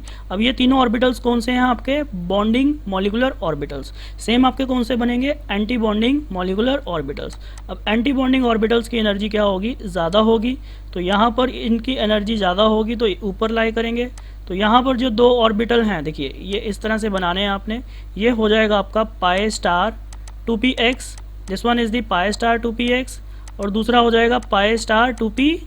आई थिंक ये क्लियर हो रहा होगा आपको, ठीक है नहीं। और सबसे ऊपर आएगा आपका ऑर्बिटल, वो कौन सा ऑर्बिटल आएगा ऊपर सबसे, सिग्मा, ये आ जाएगा सबसे ऊपर जो ऑर्बिटल आएगा आपका वो आएगा आपका सिग्मा, यहाँ पर जो आएगा आपका सिग्मा स्टार 2pz ऑर्बिटल, ठीक है ना। तो ये एनर्जी लेवल डायग्राम मैंने बना दी है, इसी को आपने फॉलो करके ऑर्बिटल्स की फिलिंग करनी है। तो यहाँ पर p ऑर्बिटल्स में अगर आप देखोगे तो सबसे कम एनर्जी किसकी है इसमें, p ऑर्बिटल्स में 2px 2py की, उससे ज़्यादा किसकी होगी 2pz की, ठीक है नहीं। तो उससे जैसे आगे मूव करते जाओगे उसके ऊपर आ जाएगा पाई star 2px pi star 2py और सबसे ज़्यादा एनर्जी किसकी होती है सिग्मा स्टार 2pz की। और ये आपने जो फिलिंग करनी है ये अप टू कितने इलेक्ट्रॉन्स तक इसको फॉलो करना है, 14 इलेक्ट्रॉन्स तक आपने इसको फॉलो करना है। मैं आगे एग्जांपल करवाता हूँ आपको क्लियर हो जाएगा अच्छे से। जैसे देखिए केस 2, अगर मैं केस 2 की बात करता हूँ, केस 2 में आ जाएगा आपका, ठीक है नहीं, यहाँ पर आपका आ जाएगा अगर टोटल इलेक्ट्रॉन्स, ठीक है नहीं, अगर टोटल इलेक्ट्रॉन्स आपके फ्रॉम 15 to 20 होते हैं, ठीक है नहीं, 15 to 20, उसके बाद आपके सिलेबस में भी नहीं है, ठीक है नहीं, 15 to 20 इलेक्ट्रॉन्स अगर होते हैं तो उस केस में आपने इलेक्ट्रॉन की फिलिंग कैसे करनी है। देखिए अगर आपके टोटल इलेक्ट्रॉन्स जो होते हैं वो आपके यहाँ पर टोटल इलेक्ट्रॉन्स अगर 15 से 20 के बीच में होते हैं तो उस केस में इलेक्ट्रॉन्स की फिलिंग कैसे करनी है। देखिए सारा डायग्राम सेम होगा, यहाँ पर आपका 1s है, यहाँ पर 1s ऑर्बिटल और ये 1s कंबाइन करेंगे तो 2 आपके एक मॉलिकुलर ऑर्बिटल बनेंगे। एक आपका कौन सा बनेगा मॉलिकुलर बॉन्डिंग मॉलिकुलर ऑर्बिटल और दूसरा आपका कौन सा बनेगा एंटी बॉन्डिंग मॉलिकुलर ऑर्बिटल। ये कंसेप्ट तो सेम है बिल्कुल, ठीक है नहीं, यहाँ पर 1s के लिए सेम है, ठीक है नहीं, और 2s के लिए बिल्कुल सेम है, कोई डिफरेंस नहीं है। यहाँ पर सिग्मा 1s हो जाएगा, that one is the sigma star 1s, ठीक है नहीं, और ये भी 1s है। अब उसके ऊपर कौन सा ऑर्बिटल आएगा यहाँ पर sigma 2s, this one is the sigma 2s। और ये कैसे बनेगा, यहाँ पर आपके दो ऑर्बिटल्स कंबाइन करेंगे, कौन कौन से ऑर्बिटल्स कंबाइन करेंगे, 2s ऑर्बिटल फर्स्ट एटम का और 2s ऑर्बिटल्स अनदर एटम का, ठीक है ना। ये आपके हैं एटॉमिक ऑर्बिटल्स। जब एटॉमिक ऑर्बिटल्स कंबाइन करेंगे एक आपका बन जाएगा bonding molecular orbital, that one is the sigma 2s, और दूसरा आपका बन जाएगा एंटी बॉन्डिंग मॉलिक्यूलर ऑर्बिटल, जो ऊपर लाई करेगा यहाँ पर ये बनेगा आपका एंटी बॉन्डिंग मॉलिक्यूलर ऑर्बिटल, ठीक है नहीं। तो ये आपका बन जाएगा एंटी बॉन्डिंग मॉलिक्यूलर ऑर्बिटल, इसका नेम हो जाएगा सिग्मा स्टार 2s, ठीक है नहीं। अब इसके ऊपर जो आएगा आपका that one is the P orbital. अब देखिए ध्यान से, यहाँ पर अच्छे से समझना है, यहाँ पर थोड़ा सा डिफरेंस आता है, मैं डिफरेंस को थोड़ा इसको अच्छे से रिप्रेजेंट करूँगा। This one is the 2p और यहाँ पर 2p, ठीक है नहीं, इसका यहाँ पर डिफरेंस आता है, ठीक है नहीं, यहाँ पर 2p और ये 2p, ये कौन से ऑर्बिटल्स हैं आपके एटॉमिक ऑर्बिटल्स। अब देखिए एटॉमिक ऑर्बिटल्स में यहाँ पर आपका डिफरेंस आता है। यहाँ पर क्या होता है कि यहाँ पर मैं आपको बता देता हूँ, अच्छे से रिप्रेजेंट कर देता हूँ। इसमें क्या होता है आपका कि देखिए इसमें इस तरह से होता है कि यहाँ पर जो सबसे कम एनर्जी होती है, इसमें ध्यान रखना प्लीज़, इसमें जो सबसे कम एनर्जी होती है आपकी, ठीक है नहीं, यहाँ पर नीचे जो आता है आपका, ठीक है ना, यहाँ पर आ जाता है सिग्मा 2pz, ये आता है सिग्मा 2pz आता है, बस ये डिफरेंस आता है इसमें। बस आप इस डिफरेंस को थोड़ा सा हो सके तो याद कर लेना, ठीक है नहीं। तो यहाँ पर क्या आ जाता है आपका सिग्मा 2pz, और इससे ऊपर जो आता है यहाँ पर बस इसी में चेंज आता है, बाकी कोई चेंज नहीं आता, ठीक है नहीं। तो यहाँ पर आप देखोगे सिग्मा 2pz सबसे नीचे, ठीक है नहीं, उसके बाद इसके ऊपर आ जाएगा यहाँ पर कौन सा आएगा बताइए, उसके बाद वही यहाँ पर क्या आ जाएगा, देखिए यहाँ पर इसको मैं थोड़ा अच्छे से रिप्रेजेंट करने की कोशिश करता हूँ। इसके ऊपर जो ऑर्बिटल आएगा आपका वो कौन सा ऑर्बिटल आएगा, pi 2px and pi 2py, that one is the pi 2px और ये दूसरा वाला ऑर्बिटल हो जाएगा पाई 2py, ठीक है ना। तो ये ऑर्बिटल हो जाएंगे, ठीक है नहीं। तो अब इसके ऊपर देखो ये तीन ऑर्बिटल्स, क्योंकि आपको पता है कि 6 ऑर्बिटल्स कंबाइन हो रहे हैं, तो 6 ऑर्बिटल्स कंबाइन होंगे तो 6 ही मॉलिक्यूलर ऑर्बिटल्स बनेंगे और उसमें 3 एंटी बॉन्डिंग हो जाएंगे और 3 बॉन्डिंग हो जाएंगे। तो ये छोटा सा डिफरेंस आता है, बाकी सारे सेम है। देखिए इसमें बाकी क्या होगा आपका, ठीक है नहीं, बाकी का लॉजिक सेम है, सेम, उसमें और कोई चेंज नहीं आएगा। तो यहाँ पर ये कंसेप्ट सेम है, यहाँ पर ये क्या हो जाएगा आपका पाई स्टार 2px, ठीक है नहीं, डेट वन इज दी, उसके बाद आ जाएगा pi star 2py, pi star 2py, ठीक है नहीं। और उसके ऊपर जो ऑर्बिटल आएगा वो कौन सा आएगा आपका, ठीक है नहीं, ये आपके कौन से ऑर्बिटल्स हैं, that one is the anti bonding molecular orbitals. तो यहाँ पर जो सबसे टॉप में आएगा आपका ऑर्बिटल वो कौन सा आएगा, सिग्मा स्टार 2pz, ठीक है नहीं। तो बस ये आपने ध्यान रखना है, इसी को अप्लाई करते हुए इलेक्ट्रॉनिक कन्फिग्रेशन फिल करनी है। तो अप टू 14 इलेक्ट्रॉन्स तक तो जो इलेक्ट्रॉनिक कन्फिग्रेशन होगी वो आपने इस तरह से फिल करनी है, और 15 से 20 इलेक्ट्रॉन्स तक आपने फिलिंग इस तरह से करनी है। तो यहाँ पर जो डिफरेंस आता है बस यही आता है, सिग्मा 2pz जो होता है वो नीचे आ जाता है 15 to 20 इलेक्ट्रॉन्स में, ठीक है नहीं। अप टू 14 तक उसमें क्या हो जाता है, पाई 2px और पाई 2py आता है नीचे, ठीक है नहीं। तो जो इसमें इंपॉर्टेंट पॉइंट्स हैं वो आपने थोड़े से ध्यान रखने हैं नोट में। जैसे फर्स्ट इंपॉर्टेंट पॉइंट है कि इसकी हेल्प से आप क्या कैलकुलेट करते हो, बॉन्ड ऑर्डर कैलकुलेट करते हो, और बॉन्ड ऑर्डर का फॉर्मूला यहाँ पर क्या होता है, हाफ यहाँ पर NB माइनस NA। अब देखिए NB क्या रिप्रेजेंट कर रहा है, NB रिप्रेजेंट कर रहा है number of electrons, number of electrons in bonding molecular orbital BMO, ठीक है नहीं। और जो NA है वो क्या रिप्रेजेंट कर रहा है, number of electrons in anti bonding molecular orbitals, ठीक है नहीं। तो ये पॉइंट आपने ध्यान रखना है कि बॉन्ड ऑर्डर आप कैसे कैलकुलेट करते हो। और दूसरा पॉइंट देखिए, इसमें जो दूसरा पॉइंट है नोट करने वाला, आप ये ध्यान रखना है कि for the existence of molecule, क्योंकि आपको पता है बॉन्ड ऑर्डर बेसिकली होता क्या है, number of bonds between the atoms. तो उसके लिए बॉन्ड ऑर्डर क्या होना चाहिए, मतलब थोड़ा सा 0 से बड़ा ही होना चाहिए। 0 है या नेगेटिव है तो उसका मतलब क्या है, मॉलिक्यूल एग्जिस्ट ही नहीं कर रहा। तो यहाँ पर मैं बोल देता हूँ, लिख देता हूँ, for the existence of molecule, for the existence of molecule, अगर मॉलिक्यूल को एग्जिस्ट करवाना है, for the existence of molecule bond order should be greater than 0। I think ये क्लियर होना चाहिए आपको पॉइंट। नेक्स्ट एक और पॉइंट आ जाता है कि अब आप खुद बताइए, जितना बॉन्ड ऑर्डर ज़्यादा होगा, ठीक है नहीं, उतने बॉन्ड्स होंगे एटम्स के बीच में, और उतनी क्या हो जाएगी, बॉन्ड स्ट्रेंथ हो जाएगी ज़्यादा, ठीक है नहीं, यानी कि बॉन्ड एनर्जी ज़्यादा हो जाएगी, ठीक है नहीं। उतनी बॉन्ड एनर्जी ज़्यादा होगी और उतनी उसकी कम बॉन्ड लेंथ क्या हो जाएगी, कम हो जाएगी, और बॉन्ड लेंथ जितनी कम होगी उतनी क्या हो जाएगी, स्टेबिलिटी बढ़ जाएगी। तो इसको भी आपने अच्छे से दिमाग में रखना है कि जितना बॉन्ड ऑर्डर ज़्यादा होगा उतनी बॉन्ड एनर्जी ज़्यादा होगी, ठीक है नहीं, उतनी स्टेबिलिटी ज़्यादा होगी और उतनी बॉन्ड लेंथ कम होगी, ठीक है नहीं। तो ये ध्यान रखना पॉइंट। अभी देखिए मैं इसको एग्जांपल्स करवाता हूँ, आपको आपको और अच्छे से क्लियर हो जाएगा। आपके सामने क्वेश्चन दिया हुआ है, ये प्रॉब्लम नंबर 1 है। देखिए इसमें क्या करना है आपने, हाइड्रोजन H2 और H2 पॉजिटिव और H2 नेगेटिव, उसमें क्या करना है, फर्स्ट राइट इलेक्ट्रॉनिक कन्फिग्रेशन, और सेकंड क्या करना है, डिक्रीजिंग ऑर्डर, ठीक है नहीं, डिक्रीजिंग स्टेबिलिटी ऑर्डर बताना है आपने, और मैग्नेटिक बिहेवियर बताना है कि ये क्या होगा, मॉलिक्यूल पैरामैग्नेटिक है कि डायमैग्नेटिक है। तो देखो इस क्वेश्चन को कैसे करना है, एक बार आप खुद ट्राई करके देखो, अगर होता है तो ठीक है। देखिए उसके बाद फिर आप सोल्यूशन देखिए एक बार फिर। देखिए इसमें आपने सबसे पहले क्या करना है, वही इलेक्ट्रॉनिक कन्फिग्रेशन। जैसे मैं अगर आपसे पूछूं H2, तो H2 में टोटल इलेक्ट्रॉन्स कितने होते हैं, 2 इलेक्ट्रॉन्स होते हैं। तो वैसे ही H2 पॉजिटिव में कितने इलेक्ट्रॉन्स होंगे, 1 इलेक्ट्रॉन माइनस है, तो यहाँ पर 1 इलेक्ट्रॉन्स होंगे। तो H2 नेगेटिव में कितने इलेक्ट्रॉन्स होंगे, 2 तो पहले ही थे और 1 इलेक्ट्रॉन और ऐड हो गया, तो वो 3 इलेक्ट्रॉन्स हो जाएंगे। तो देखिए यहाँ पर अगर आप किस तरह से रिप्रेजेंट करोगे, अब यहाँ पर अगर मैं H2 की बात करता हूँ, देखो यहाँ पर मैं अगर यहाँ पर H2 के लिए लिखता हूँ, तो H2 के लिए आपको पता है कि सिग्मा 1s, ठीक है नहीं, और सिग्मा देखो मैं यहाँ पर इस तरह से रिप्रेजेंट करता हूँ, ध्यान से समझने की कोशिश करना। This one is the atomic orbital, और ये जब कंबाइन होंगे 2 आपके मॉलिकुलर ऑर्बिटल बनेंगे, और एक आपका क्या बनता था, सिग्मा 1s, और दूसरा आपका कौन सा बनेगा, sigma star 1s, that one is the sigma star 1s, ठीक है नहीं, तो सिग्मा स्टार 1s। अब आप देखिए H2 में कितने इलेक्ट्रॉन्स हैं, टोटल 2 इलेक्ट्रॉन्स हैं। तो 2 इलेक्ट्रॉन्स की फिलिंग आप कहाँ पर करोगे, अब आपको पता है दोनों इलेक्ट्रॉन्स की फिलिंग कहाँ पर कर दोगे, यहाँ पर ही कर दोगे, क्योंकि ऑफ-बॉक्स प्रिंसिपल को भी फॉलो करना है आपने, ठीक है नहीं, और पाउलीज एक्सक्लूजन प्रिंसिपल को भी फॉलो करना है। तो यहाँ पर जब आप इसका बॉन्ड ऑर्डर कैलकुलेट करोगे, तो बॉन्ड ऑर्डर का फॉर्मूला क्या था, half number of electrons in bonding molecular orbital, number of electrons in anti bonding, वो तो 0 है, तो यहाँ पर बॉन्ड ऑर्डर की वैल्यू क्या आ जाएगी, 1। अब सेम केस में यहाँ पर अगर H2 पॉजिटिव का करता हूँ, ठीक है नहीं, अगर मैं यहाँ पर H2 पॉजिटिव का निकालता हूँ, तो बताइए H2 पॉजिटिव में कितने इलेक्ट्रॉन्स हैं, 1। अगर यहाँ पर 1 इलेक्ट्रॉन्स हैं, तो देखिए ध्यान से, अगर यहाँ पर 1 इलेक्ट्रॉन्स हैं, तो यहाँ पर किस तरह से इलेक्ट्रॉन की फिलिंग करेंगे आप, मैं दोबारा रिप्रेजेंट कर रहा हूँ, that one is the sigma 1s and that one is the sigma star 1s। तो देखिए जब आप यहाँ पर इलेक्ट्रॉन की फिलिंग करेंगे, तो एक ही इलेक्ट्रॉन है, तो एक ही इलेक्ट्रॉन की फिलिंग देखिए किस तरह से करोगे, ये 1s है और ये 1s है, तो यहाँ पर मैं लिखना भूल गया था, date one is the 1s, यहाँ पर 1s, तो यहाँ पर एक ही इलेक्ट्रॉन ऐड होगा, क्योंकि इलेक्ट्रॉन ही एक है, तो इसका जो बॉन्ड ऑर्डर आ जाएगा वो क्या हो जाएगा, बॉन्ड ऑर्डर हाफ इंटू 1, ठीक है नहीं, तो इसका बॉन्ड ऑर्डर कितना आ जाएगा, हाफ, ठीक है नहीं। अगर मैं इसकी इलेक्ट्रॉनिक कन्फिग्रेशन भी लिखना चाहूँ, तो इसकी इलेक्ट्रॉनिक कन्फिग्रेशन क्या आ जाएगी, सिग्मा 1s1, एक इलेक्ट्रॉन है। अगर मैं इसकी इलेक्ट्रॉनिक कन्फिग्रेशन लिखना चाहूँ, तो इसकी इलेक्ट्रॉनिक कन्फिग्रेशन क्या आएगी, सिग्मा 1s2, 2 इलेक्ट्रॉन है। अब उसके बाद नेक्स्ट आता है आपका, ठीक है नहीं, नेक्स्ट मैं अगर बात करता हूँ H2 नेगेटिव। अब H2 नेगेटिव में बताइए टोटल कितने इलेक्ट्रॉन्स हैं, 3 इलेक्ट्रॉन्स हैं।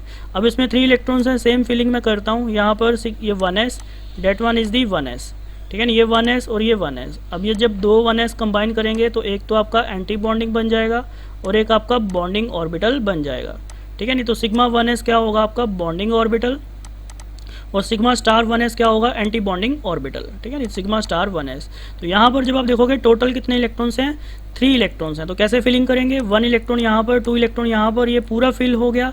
देन आप जंप करोगे अनदर हायर ऑर्बिटल में, तो यहाँ पर आ जाएगा।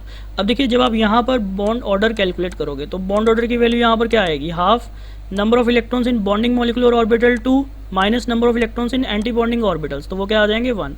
तो बॉन्ड ऑर्डर यहाँ पर भी कितना आ रहा है, हाफ, यहाँ पर भी बॉन्ड ऑर्डर जो आ रहा है हाफ आ रहा है। अगर मैं यहाँ पर इसकी इलेक्ट्रॉनिक कन्फिग्रेशन लिखूँ, तो इलेक्ट्रॉनिक कन्फिग्रेशन क्या आएगी, सिग्मा 1s2 और सिग्मा स्टार 1s1, तो ये वैल्यू आएगी इसकी, ठीक है नहीं। अब यहाँ पर देखिए आपने इलेक्ट्रॉनिक कन्फिग्रेशन तो सभी की लिख दी, ठीक है नहीं, तो ये तो आपको पता चल गया सभी का, बॉन्ड ऑर्डर भी सभी का निकाल लिया। अगर मैं यहाँ पर पूछूँ आपसे मैग्नेटिक बिहेवियर कि कौन सा पैरामैग्नेटिक है कि कौन सा डायमैग्नेटिक है, तो सिंपल आप क्या बोलोगे, देखिए सिंपल आप क्या बोलोगे कि जो H2 है इसमें कोई अनपेड इलेक्ट्रॉन है आपके पास, नहीं, तो ये क्या हो जाएगा फिर आपका diamagnetic, that one is the diamagnetic in nature, ठीक है ना, ये आपका डायमैग्नेटिक है। अब जो H2 पॉजिटिव है वो क्या होगा आपका, this one is the paramagnetic, और ये क्या होगा आपका पैरामैग्नेटिक, क्योंकि इसमें एक अनपेड इलेक्ट्रॉन प्रेजेंट है, ठीक है ना। और H2 नेगेटिव में भी क्या होगा बताइए, वो भी क्या है आपका paramagnetic, that one is again paramagnetic, ठीक है ना, ये भी आपका क्या हो जाएगा पैरामैग्नेटिक। अब देखिए क्वेश्चन आता है इसकी स्टेबिलिटी का ऑर्डर, तीनों की स्टेबिलिटी का ऑर्डर। अब बताइए स्टेबिलिटी ऑर्डर कैसे डिफाइन करेंगे। मैंने बताया था स्टेबिलिटी क्या होती है, डायरेक्टली प्रोपोर्शनल होती है, बॉन्ड ऑर्डर के डायरेक्टली प्रोपोर्शनल होती है। तो यहाँ पर देखिए स्टेबिलिटी सबसे ज़्यादा किसकी होनी चाहिए, अब बताइए मेरे को बॉन्ड ऑर्डर किसका सबसे ज़्यादा है। बॉन्ड ऑर्डर जो है यहाँ पर H2 का सबसे ज़्यादा है, तो H2 की तो स्टेबिलिटी सबसे ज़्यादा होगी, उसमें तो कोई शक नहीं है, स्टेबिलिटी सबसे ज़्यादा H2 की होगी। अब क्वेश्चन उठता है H2 पॉजिटिव और H2 नेगेटिव में दोनों का बॉन्ड ऑर्डर की वैल्यू कितनी आ रही है, हाफ। यहाँ पर भी बॉन्ड ऑर्डर की वैल्यू हाफ आ रही है और यहाँ पर भी बॉन्ड ऑर्डर की वैल्यू हाफ आ रही है। अब दोनों में बताओ किसकी स्टेबिलिटी ज़्यादा होगी। देखिए दोनों की स्टेबिलिटी में अगर आप देखोगे किसकी स्टेबिलिटी ज़्यादा होनी चाहिए, देखिए इक्वल नहीं होगी इनकी। अब क्यों नहीं होगी, देखिए यहाँ पर अगर आप देखोगे H2 नेगेटिव में जो 1 इलेक्ट्रॉन है ये ऐड हो रहा है किस ऑर्बिटल में ऐड हो रहा है, एंटी बॉन्डिंग मॉलिकुलर ऑर्बिटल में ऐड हो रहा है, ठीक है नहीं, AMBO में ऐड हो रहा है, एंटी बॉन्डिंग मॉलिकुलर ऑर्बिटल में ऐड हो रहा है, ठीक है नहीं, एंटी बॉन्डिंग मॉलिकुलर ऑर्बिटल में ऐड हो रहा है, ठीक है नहीं, एंटी बॉन्डिंग मॉलिकुलर ऑर्बिटल में अगर ऐड होगा तो बताइए इसकी स्टेबिलिटी क्या हो जाएगी, डिक्रीज हो जाएगी कि इंक्रीज हो जाएगी, डिक्रीज हो जाएगी, ठीक है नहीं, क्योंकि एंटी बॉन्डिंग ऑर्बिटल्स क्या होते हैं, अनस्टेबल होते हैं, ठीक है नहीं। तो यहाँ पर देखिए जब बॉन्ड ऑर्डर सेम होता है तब आपने देखना होता है कि कोई इलेक्ट्रॉन एक्स्ट्रा एंटी बॉन्डिंग में तो नहीं जा रहा, तो यहाँ पर H2 नेगेटिव में तो एंटी बॉन्डिंग में जा रहा है, तो उसकी स्टेबिलिटी क्या हो जाएगी, कम हो जाएगी। तो H2 से कम आ जाएगा H2 पॉजिटिव और H2 नेगेटिव की स्टेबिलिटी सबसे कम होगी। और इसका सिंपल रीज़न क्या है, because in H2 negative 1 electron is entered into the anti bonding molecular orbital. I think ये कंसेप्ट क्लियर हो गया होगा सभी को। देखिए आपके सामने नेक्स्ट क्वेश्चन दिया हुआ है HE2 does not exist, why, explain करिए मॉलिकुलर ऑर्बिटल की हेल्प से कि ये एग्जिस्ट क्यों नहीं करता।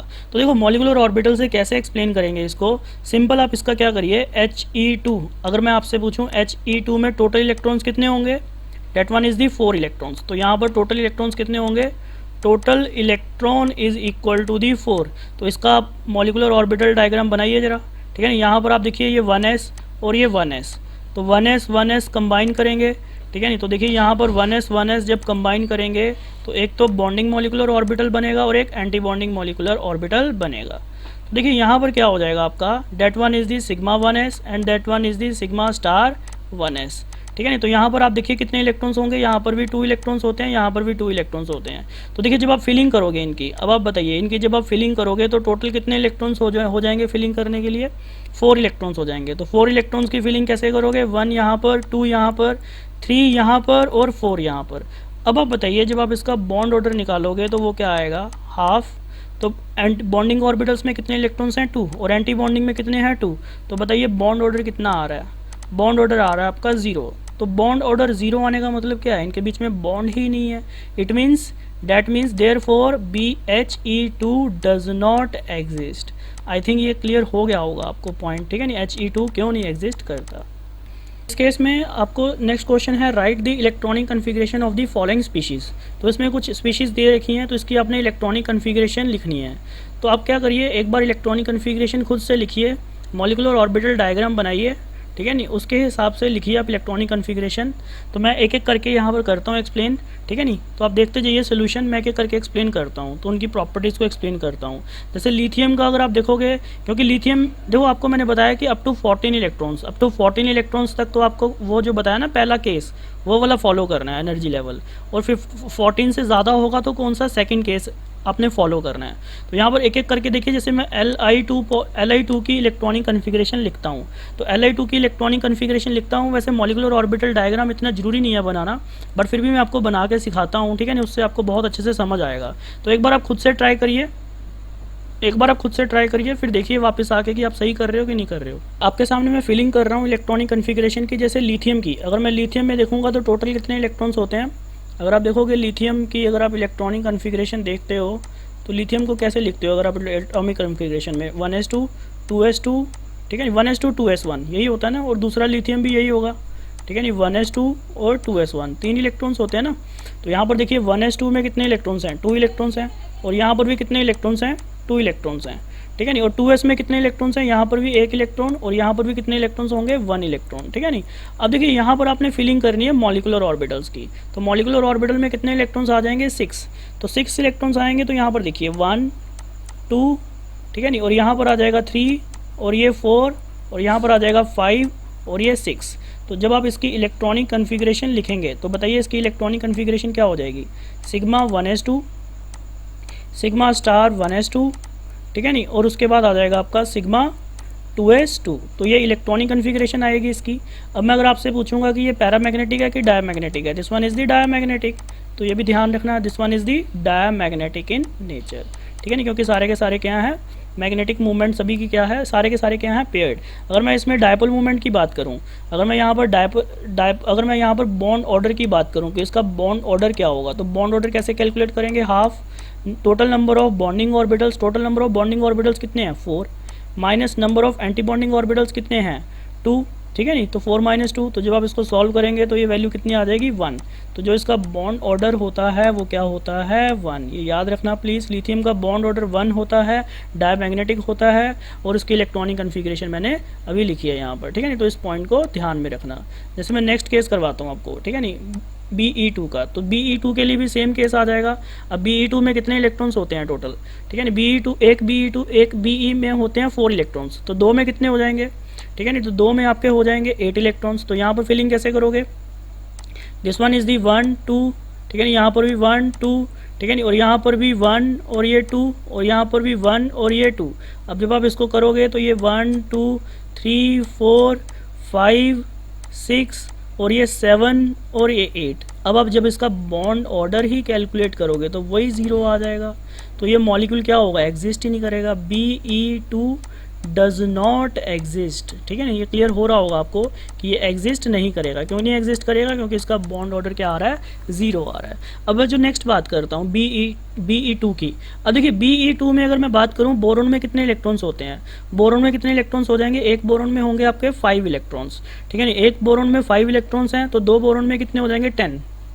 तो जब यहाँ पर इलेक्ट्रॉन की फिलिंग करोगे, देखिए ध्यान से, यहाँ पर मैं अगर इलेक्ट्रॉन की फिलिंग करूँगा, पहले तो यहाँ पर 1s में एक एटम में 2 होते हैं, और यहाँ पर दूसरे एटम में भी 2 होते हैं, और 2s में भी 2 होते हैं यहाँ पर, और यहाँ पर भी 2 होंगे इलेक्ट्रॉन्स, ठीक है नहीं। उसके बाद यहाँ पर भी अगर आप देखिए 2p में भी एक इलेक्ट्रॉन होता है, और यहाँ पर भी 2p में एक इलेक्ट्रॉन होगा, तो ये एटॉमिक ऑर्बिटल्स फिल किए। अब टोटल काउंट कर लीजिए कितने इलेक्ट्रॉन्स हैं, तो टोटल इलेक्ट्रॉन्स कितने हैं 10, तो 10 इलेक्ट्रॉन्स की अब आपने फिलिंग करनी है इसमें। तो देखो पहला तो ये आपने ये वाला फिल करना है अकॉर्डिंग टू ऑफ-बॉस प्रिंसिपल, 1 2 3 4, और यहाँ पर आ जाएगा 5, ये 6, और देन आ जाएगा 7 और ये 8। अब देखिए हर्ट्ज रूल को भी आपने अप्लाई करते हुए चलना है। हर्ट्ज रूल क्या कहता है कि जब तक सारे के सारे डीजेनरेट ऑर्बिटल्स हाफ फील्ड ना हो जाएं तब तक आपने पेयरिंग नहीं करनी। तो यहाँ पर देखिए ध्यान से, यहाँ पर एक इलेक्ट्रॉन आएगा और यहाँ पर एक इलेक्ट्रॉन आएगा, अभी दिख रहा होगा सभी को कि यहाँ पर देखोगे तो 2 अनपेड इलेक्ट्रॉन्स आएंगे, ठीक है नहीं, तो 2 अनपेड इलेक्ट्रॉन्स आ रहे हैं, किसमें, एक 2px1 में, और 2p एक पाई 2px में आ रहा है, और एक पाई 2py में आ रहा है, ठीक है नहीं। तो ध्यान से देखना, इसमें जो इंपॉर्टेंट पॉइंट जो इसका नोट करने वाला है मैं वो बताता हूँ आपको, जो इसका इंपॉर्टेंट पॉइंट नोट करने वाला है।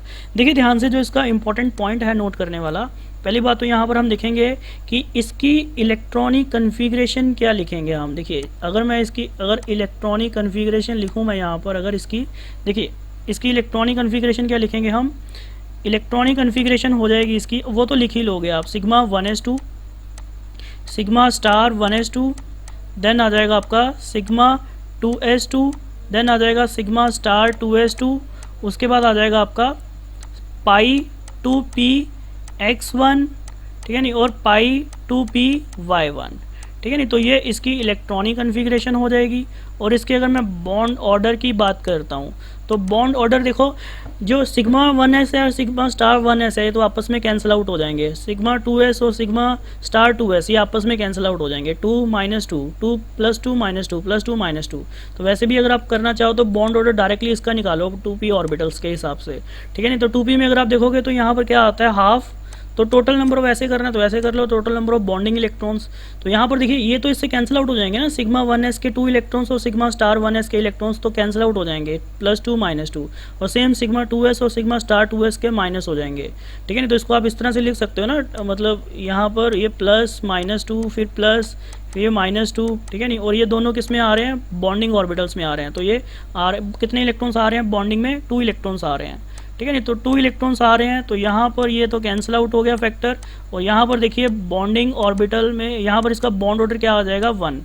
देखिए ध्यान से, इसका बॉन्ड ऑर्डर 1 आ रहा है, तो यानी कि इसमें एक ही बॉन्ड है। और देखिए ध्यान से, जो इसमें एक ही बॉन्ड होगा वो कौन सा बॉन्ड है, देखिए जो अनपेड इलेक्ट्रॉन्स हैं वो किस में है, आप देखिए ध्यान से, जो B2 है उसमें अनपेयर्ड इलेक्ट्रॉन्स किस में आ रहे हैं, 2p(x1) और 2p(y1) में।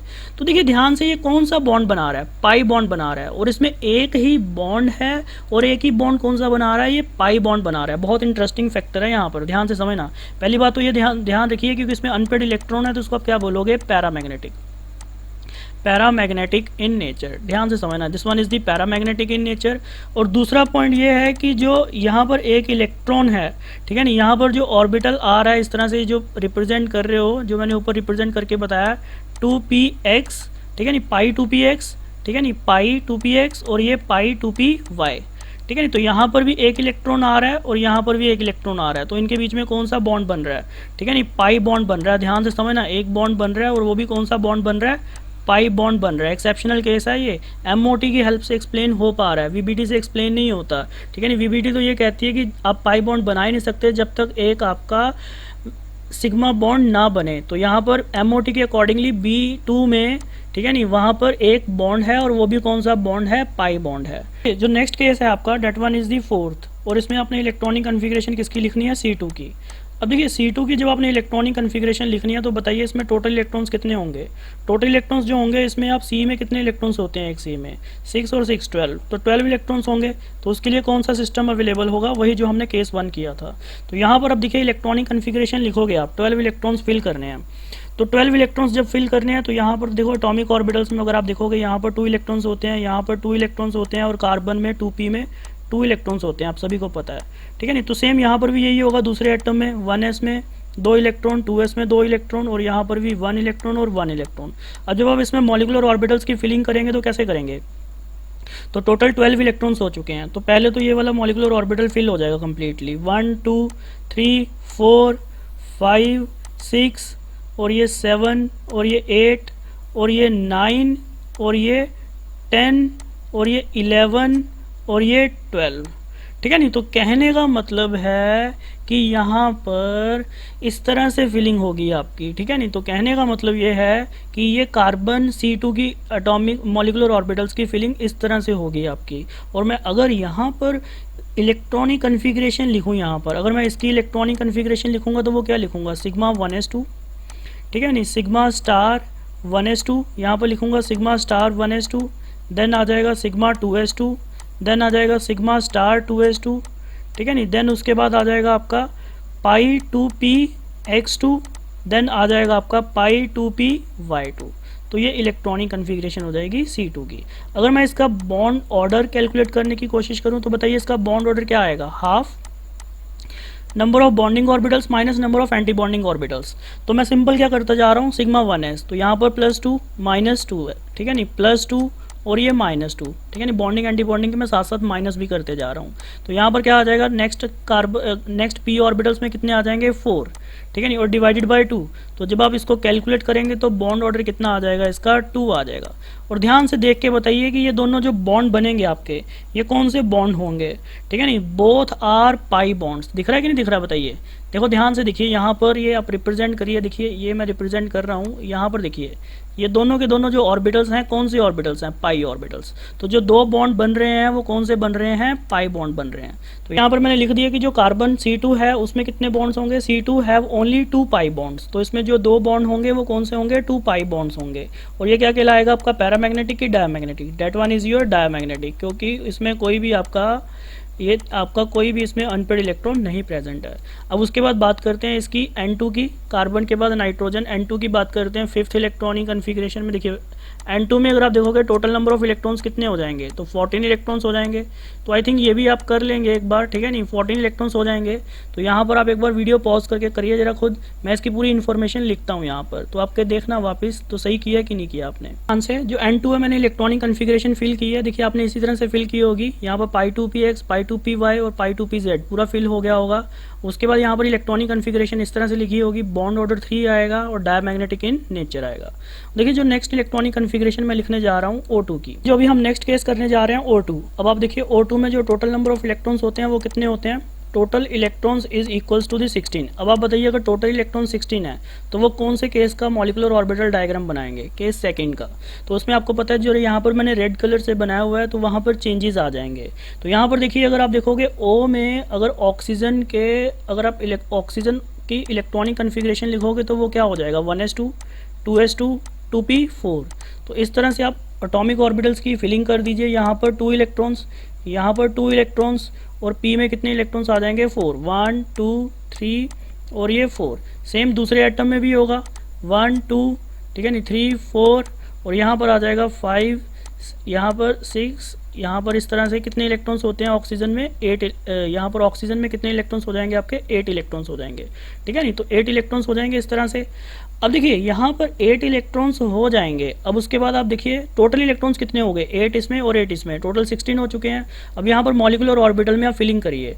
अब मॉलिक्यूलर ऑर्बिटल में कैसे फिलिंग करेंगे, ठीक है नहीं। तो यहाँ पर 1 2 3 4 और ये 5 और ये 6 और ये 7 और ये 8 और ये 9 और ये 10 और 11 12 13 14, ठीक है नहीं, और यहाँ पर 15 और ये 16। देखिए बहुत इंटरेस्टिंग केस है, मतलब मैं बता रहा हूँ। पहले तो आप इसकी इलेक्ट्रॉनिक कन्फिग्रेशन अगर आप लिखोगे, अगर आप इसकी इलेक्ट्रॉनिक कन्फिग्रेशन लिखोगे तो वो क्या लिखोगे, sigma 1s2 sigma star 1s2, ठीक है नहीं, देन आ जाएगा सिग्मा 2s2, देन आ जाएगा सिग्मा स्टार 2s2, ठीक है नहीं। उसके बाद आ जाएगा आपका सिग्मा 2pz2, ठीक है नहीं, देन उसके बाद आ जाएगा आपका पाई 2px2, ठीक है नहीं, पाई 2px2, ठीक है नहीं, पाई 2px2। उसके बाद आ जाएगा आपका, ठीक है नहीं, देन पाई 2px2 के बाद आ जाएगा पाई 2py2, ठीक है नहीं। उसके बाद आ जाएगा आपका पाई स्टार 2px1, ठीक है नहीं, देन पाई स्टार 2px2। तो ये वैल्यू आ जाएगी आपकी पाई स्टार 2px1 और पाई स्टार 2px2, ठीक है नहीं, 2py2 sorry 2py, pi star 2py1।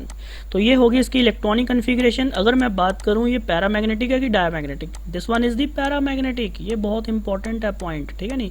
जो O2 होता है वो क्या होता है आपका पैरामैग्नेटिक इन नेचर होता है। अगर मैं यहाँ पर बॉन्ड ऑर्डर निकालूँ, देखिए बॉन्ड ऑर्डर कैसे निकालेंगे, यहाँ पर हाफ, तो सिंपल आप करते जाइए 2 -2 +2 -2, उसके बाद क्या करिए +6 -2, ठीक है नहीं। जो लास्ट के इलेक्ट्रॉन्स हैं 2 एंटी बॉन्डिंग में है ना, तो सिंपल आप इस तरह से करते जाइए। तो यहाँ पर देखिए ये इससे कैंसिल आउट हो जाएगा, ये इससे कैंसिल आउट हो जाएगा, तो ये बॉन्ड ऑर्डर कितना आ जाएगा 2 आ जाएगा। तो ऑक्सीजन का जो बॉन्ड ऑर्डर आता है 2 आता है, वो तो हम पहले ही करते आ रहे हैं, ठीक है नहीं। ऑक्सीजन का जो बॉन्ड ऑर्डर आता है वो 2 आता है। तो ये था इसकी इलेक्ट्रॉनिक कन्फिग्रेशन। बेसिकली फ्लोरीन का भी F2 का भी सेम वैसे ही करेंगे, ठीक है नहीं, जैसे ऑक्सीजन का किया है। तो आई थिंक आपको सभी को लॉजिक तो समझ आ गया होगा कि हम इलेक्ट्रॉनिक कन्फिग्रेशन कैसे लिखते हैं, बॉन्ड ऑर्डर कैसे कैलकुलेट करते हैं और मैग्नेटिक प्रॉपर्टीज कैसे डिफाइन करते हैं। तो ये तो था पूरा समराइज, जैसे सब्जेक्टिव पॉइंट ऑफ व्यू से आप कैसे करते हो, बट इसकी कुछ ट्रिक्स भी हैं जो मैं आपको बताऊंगा, जिसमें आप क्वेश्चन सॉल्व करेंगे ऑब्जेक्टिव। तो देखिए ध्यान से समझिए इसकी शॉर्ट ट्रिक्स क्या हैं, कैसे अप्लाई करना अपने शॉर्ट ट्रिक्स को। फर्स्ट जो मैं पॉइंट लिखूंगा यहाँ पर, इस तरह से आपने अप्लाई करना है। देखिए आपने क्या कैलकुलेट करना है, जो भी डायटोमिक मॉलिक्यूल होगा, कोई भी हो आपको, ठीक है नहीं, आपने क्या कैलकुलेट करना है, टोटल नंबर ऑफ इलेक्ट्रॉन्स, ठीक है नहीं, total number of electrons calculate करने हैं आपने, ठीक है नहीं, टोटल नंबर ऑफ इलेक्ट्रॉन्स। तो यहाँ पर total number of electrons calculate करने हैं, उसके बिहाफ में आपने क्या बता देना है, बॉन्ड ऑर्डर बता देने हैं, ठीक है नहीं। तो मैं बताता हूँ इसको आपने कैसे डिफाइन करना है। अगर मान लीजिए किसी का भी बॉन्ड ऑर्डर, जो टोटल नंबर ऑफ इलेक्ट्रॉन्स है वो 14 आ रहा है, तो उसका जो बॉन्ड ऑर्डर आ जाएगा वो 3 आ जाएगा। अब आप एक कम करते जाइए, यहाँ पर अगर किसी का टोटल इलेक्ट्रॉन्स 13 है, तो उसका जो बॉन्ड ऑर्डर आ जाएगा वो आ जाएगा 2.5 आ जाएगा, ठीक है नहीं। अगर मान लीजिए किसी का बॉन्ड ऑर्डर 12 आ रहा है, ठीक है नहीं, तो उसका जो सॉरी उसके टोटल नंबर ऑफ इलेक्ट्रॉन्स 12 आ रहे हैं, तो उसका बॉन्ड ऑर्डर कितना आ जाएगा 2 आ जाएगा, ठीक है नहीं। अगर मान लीजिए किसी में टोटल नंबर ऑफ इलेक्ट्रॉन्स 11 आ रहे हैं, तो उसका बॉन्ड ऑर्डर कितना आ जाएगा आपका, ठीक है नहीं, 1.5 आ जाएगा। अगर मान लीजिए टोटल नंबर ऑफ इलेक्ट्रॉन्स कितने आ रहे हैं, 10 आ रहे हैं, अगर टोटल नंबर ऑफ इलेक्ट्रॉन्स 10 आ रहे हैं, तो बताइए उसका बॉन्ड ऑर्डर कितना आ जाएगा, 1 आ जाएगा। तो सिंपल ये ट्रिक याद रखिए। सेम 14 से अगर आप 15 की तरफ जाओगे, 14 से अगर आप 15 की तरफ जाओगे, तब भी बॉन्ड ऑर्डर क्या होना शुरू हो जाएगा, कम होना शुरू हो जाएगा, 2.5 हो जाएगा। अगर 16 में जाओगे तब बॉन्ड ऑर्डर कितना हो जाएगा, और कम हो जाएगा, 2 बन जाएगा। अगर टोटल नंबर ऑफ इलेक्ट्रॉन 17 हो जाएंगे, तब बॉन्ड ऑर्डर कितना हो जाएगा, यहाँ पर 1.5 हो जाएगा। अगर मान लीजिए टोटल नंबर ऑफ इलेक्ट्रॉन्स 18 हो जाएंगे, तो बॉन्ड ऑर्डर कितना हो जाएगा, 1 हो जाएगा। तो ये तो थी शॉर्ट ट्रिक। तो इस तरह से आप इसको याद रख सकते हो। 14 सेंटर में रखिए। जब बॉन्ड ऑर्डर जब टोटल नंबर ऑफ इलेक्ट्रॉन्स 14 होंगे, तो बॉन्ड ऑर्डर 3 होगा, या उससे बढ़ेंगे या कम करेंगे, ठीक है नहीं, तो उसमें बॉन्ड ऑर्डर क्या होना शुरू हो जाएगा, 0.5 से कम होना शुरू हो जाएगा।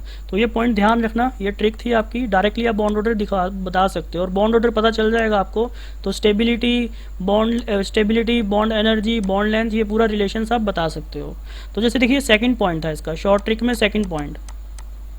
अब देखिए if total number of electrons, ध्यान से समझिए, if total number of electrons, if total number of electrons आपके क्या आएंगे, इवन नंबर आएगा, ठीक है नहीं। अगर total number of electrons even number आएंगे, ठीक है नहीं, तो वहाँ पर जो आपका इवन नंबर आएंगे तो उसमें जो आपका हमेशा बॉन्ड ऑर्डर आएगा वो आपका क्या आएगा, हमेशा इंटीजर आएगा, ठीक है नहीं। और उस केस में आपका जो मैग्नेटिक प्रॉपर्टी होगी वो पैरामैग्नेटिक भी हो सकती है, डायमैग्नेटिक भी हो सकती है, दोनों प्रॉपर्टीज़ हो सकती हैं, ठीक है नहीं। पैरामैग्नेटिक भी हो सकती है, डायमैग्नेटिक भी हो सकती हैं। जैसे मैंने आपको एग्जांपल करवाया था, जैसे B2 का केस किया था ना हमने, उसमें टोटल नंबर ऑफ इलेक्ट्रॉन्स कितने थे, 10, तो उसमें बॉन्ड ऑर्डर कितना आ रहा था, 1 आ रहा था, इंटीजर तो आ रहा था, तो उसका मैग्नेटिक प्रॉपर्टी क्या थी, पैरामैग्नेटिक, ठीक है नहीं। तो ये आपको ध्यान रखना है। C2 में भी सेम वही O2 में भी सेम वही लॉजिक था। O2 में अगर आप देखोगे टोटल इलेक्ट्रॉन्स कितने आ रहे थे, 16, यानी कि इवन नंबर, तो उसका भी क्या आ रहा था, डायमैग्नेटिक, उसका भी क्या नेचर आ रहा था आपका, डायमैग्नेटिक, ठीक है नहीं। तो जब आपका total number of electrons even होंगे ना, तो उस केस में पैरामैग्नेटिक और डायमैग्नेटिक सारे हो सकते हैं। तो हमेशा वैसे जनरली तो ये मैं भी लिख देता हूँ, जनरली तो क्या होते हैं आपके, जनरली तो वो ये होते हैं आपके डायमैग्नेटिक, जनरली डायमैग्नेटिक होते हैं। बट इसमें भी एक्सेप्शन केसेस हैं, एक्सेप्ट B2 एंड O2, ठीक है नहीं, B2 एंड O2 एक्सेट्रा और भी हो सकते हैं, ठीक है नहीं। जैसे अब थर्ड ट्रिक जो है आपकी, देखिए थर्ड ट्रिक क्या कहलाती है, देखिए अगर total number of electrons, if total number of electrons जो हैं आपके वो ऑड हैं, ठीक है नहीं, तो जो अगर total number of electrons odd होंगे तो बॉन्ड ऑर्डर हमेशा आपका क्या आएगा, that one is the fractional, जो बॉन्ड ऑर्डर आएगा वो हमेशा आपका क्या आएगा, फ्रैक्शनल आएगा। और उस केस में देखिए जब अगर टोटल नंबर ऑफ इलेक्ट्रॉन्स आपके ऑड है ना, तो उस केस में आप सीधे बोल सकते हो कि वो क्या होगा आपका, पैरामैग्नेटिक। तो आपको डायग्राम बनाने की ज़रूरत नहीं है, वो डायरेक्टली क्या हो जाएगा आपका, पैरामैग्नेटिक, ठीक है नहीं। तो देखिए जो फोर्थ पॉइंट है, ट्रिक ध्यान रखना, अगर देखिए इलेक्ट्रॉन एडिशन करते हो आप, इलेक्ट्रॉन एडिशन करते हो, अगर मान लीजिए electron addition bonding molecular orbital में हो रही है, अब आप खुद बताइए अगर बॉन्डिंग मॉलिक्यूलर ऑर्बिटल में इलेक्ट्रॉन ऐड होगा तो बॉन्ड ऑर्डर क्या हो जाएगा, ऑब्वियसली ये बढ़ जाएगा। अगर बॉन्ड ऑर्डर बढ़ जाएगा तो बॉन्ड लेंथ क्या हो जाएगी, डिक्रीज हो जाएगी, ऑब्वियसली डिक्रीज हो जाएगी, ठीक है नहीं। अगर मान लीजिए इलेक्ट्रॉन का जो एडिशन है वो आपका एंटी बॉन्डिंग ऑर्बिटल में हो रहा है, यानी कि अगर एंटी बॉन्डिंग मॉलिक्यूलर ऑर्बिटल में हो रहा है तो बताइए बॉन्ड ऑर्डर क्या हो जाएगा, माइनस में हो जाएगा ना, मतलब माइनस नहीं सॉरी डिक्रीज हो जाएगा। और बॉन्ड ऑर्डर डिक्रीज हो जाएगा तो बॉन्ड लेंथ क्या कर जाएगी, ऑब्वियसली इन्वर्सली प्रोपोर्शनल है, तो ये इंक्रीज कर जाएगी, ठीक है नहीं। तो ये भी ध्यान रखना, सेम इलेक्ट्रॉन एडिशन आ जाता है और सेम इलेक्ट्रॉन रिमूवल भी आ जाता है, ठीक है नहीं। तो यहाँ पर अगर आप मैं लिखूँगा रिमूवल ऑफ इलेक्ट्रॉन, ठीक है नहीं, रिमूवल ऑफ इलेक्ट्रॉन, अगर आप इलेक्ट्रॉन को रिमूव करेंगे, ठीक है नहीं, इसमें भी सेम लॉजिक है कि अगर आप इलेक्ट्रॉन को रिमूव करेंगे from the bonding molecular orbital, अब आप बताइए बॉन्डिंग मॉलिक्यूलर ऑर्बिटल से इलेक्ट्रॉन को रिमूव करेंगे तो बॉन्ड ऑर्डर क्या कर जाएगा, डिक्रीज कर जाएगा। अगर बॉन्ड ऑर्डर डिक्रीज कर जाएगा तो बॉन्ड लेंथ क्या कर जाएगी, इंक्रीज कर जाएगी। सेम यहाँ पर अगर आप इलेक्ट्रॉन को रिमूव करोगे एंटी बॉन्डिंग मॉलिक्यूलर ऑर्बिटल से, ठीक है नहीं, अगर एंटी बॉन्डिंग मॉलिक्यूलर ऑर्बिटल से रिमूव करोगे इलेक्ट्रॉन को तो बॉन्ड ऑर्डर क्या हो जाएगा, बढ़ जाएगा, और बॉन्ड लेंथ क्या हो जाएगी, डिक्रीज हो जाएगी, ठीक है नहीं, बॉन्ड लेंथ क्या हो जाएगी, डिक्रीज हो जाएगी। जैसे मैं कुछ क्वेश्चंस देता हूँ आपको, उससे आपको आइडिया लग जाएगा कैसे करना है। क्वेश्चन के सामने क्वेश्चन दिया हुआ है, जैसे इसमें बताइए आप डिक्रीजिंग ऑर्डर ऑफ स्टेबिलिटी बताना है, तो आपको पता है स्टेबिलिटी किसके डायरेक्टली प्रोपोर्शनल होती है, बॉन्ड ऑर्डर के। तो सिंपली आप क्या करिए, सबसे पहले तो सभी का बॉन्ड ऑर्डर कैलकुलेट कर लीजिए। तो आपको बॉन्ड ऑर्डर कैलकुलेट करने की ट्रिक तो मैंने समझाई है, आप क्या करिए total number of electrons calculate कर लीजिए। इसमें टोटल नंबर ऑफ इलेक्ट्रॉन्स कितने आएंगे, N2 में 14 इलेक्ट्रॉन्स आएंगे, तो इसका बॉन्ड ऑर्डर क्या होगा, 14 इलेक्ट्रॉन्स आएंगे तो बॉन्ड ऑर्डर कितना हो जाएगा, 3, मैंने भी आपको बताया। इसमें टोटल नंबर ऑफ इलेक्ट्रॉन्स कितने होंगे, एक कम हो चुका है, तो यहाँ पर कितने टोटल नंबर ऑफ इलेक्ट्रॉन्स हैं, 13, तो बॉन्ड ऑर्डर कितना आ जाएगा, 2.5। अब आप नेक्स्ट देखिए, यहाँ पर टोटल नंबर ऑफ इलेक्ट्रॉन्स कितने हो चुके हैं, एक इलेक्ट्रॉन बढ़ चुका है, तो यानी कि यहाँ पर 15 इलेक्ट्रॉन्स हो चुके हैं, तो बॉन्ड ऑर्डर कितना आ जाएगा, 2.5। अब देखिए यहाँ पर अगर आप देखोगे स्टेबिलिटी ऑर्डर, तो स्टेबिलिटी सबसे ज़्यादा तो किसकी होगी, N2 की। अब उसमें बाद डिसाइड होता है N2 पॉजिटिव और N2 नेगेटिव में स्टेबिलिटी किसकी ज़्यादा होगी, और इन दोनों में स्टेबिलिटी जो ज़्यादा होगी वो N2 पॉजिटिव की होगी, क्योंकि N2 नेगेटिव में जो इलेक्ट्रॉन चला जाएगा वो आपका वो किस ऑर्बिटल में जाएगा, एंटी बॉन्डिंग ऑर्बिटल में, तो उसकी स्टेबिलिटी क्या हो जाएगी, कम हो जाएगी। मैंने आपको जैसे करवाया था ना ऊपर केस H2 का और H2 पॉजिटिव और H2 नेगेटिव का, सेम वही केस है। तो स्टेबिलिटी का ऑर्डर ये हो जाएगा आपका। आई थिंक ये क्लियर हो गया होगा आप सभी को, ठीक है नहीं। जैसे सेकंड क्वेश्चन है, सेकंड क्वेश्चन भी आप सेम लॉजिक से कर सकते हो, सेकंड क्वेश्चन को भी आप सेम लॉजिक से कर सकते हो। जैसे देखिए कैसे करना है, सेकंड क्वेश्चन में मैं बता देता हूँ। जैसे O2, ठीक है नहीं, O2 नेगेटिव और O2 2 नेगेटिव, ठीक है नहीं, O2 पॉजिटिव और देन आ जाएगा O2 2 positive. This one is the 2 positive, positive नहीं है ये, सॉरी, ये this one is the 2 positive, ठीक है नहीं। अब देखिए यहाँ पर जब आप करोगे इसको देखिए अब आप यहाँ पर बॉन्ड ऑर्डर कैलकुलेट कर लीजिए। बॉन्ड ऑर्डर आपने अब पूरा उसको बना के नहीं करना, आप directly total number of electrons calculate करिए। O2 में टोटल नंबर ऑफ इलेक्ट्रॉन्स कितने आ जाएंगे, ठीक है नहीं, 16 आ जाएंगे। तो बॉन्ड ऑर्डर कितना आ जाएगा, 2 आ जाएगा, ठीक है नहीं। यहाँ पर जो O2 का बॉन्ड ऑर्डर आएगा वो 2 आ जाएगा आपका, ठीक है नहीं। Bond order is equals to the 2, ठीक है नहीं। O2 नेगेटिव में बताइए कितने टोटल नंबर ऑफ इलेक्ट्रॉन्स हो जाएंगे, 17 हो जाएंगे। तो बॉन्ड ऑर्डर कम हो जाएगा, तो इसका जो बॉन्ड ऑर्डर आएगा वो कितना आ जाएगा, 1.5 आ जाएगा। O2 2 नेगेटिव में अगर आप देखोगे तो टोटल नंबर ऑफ इलेक्ट्रॉन्स कितने हो जाएंगे, 18 हो जाएंगे।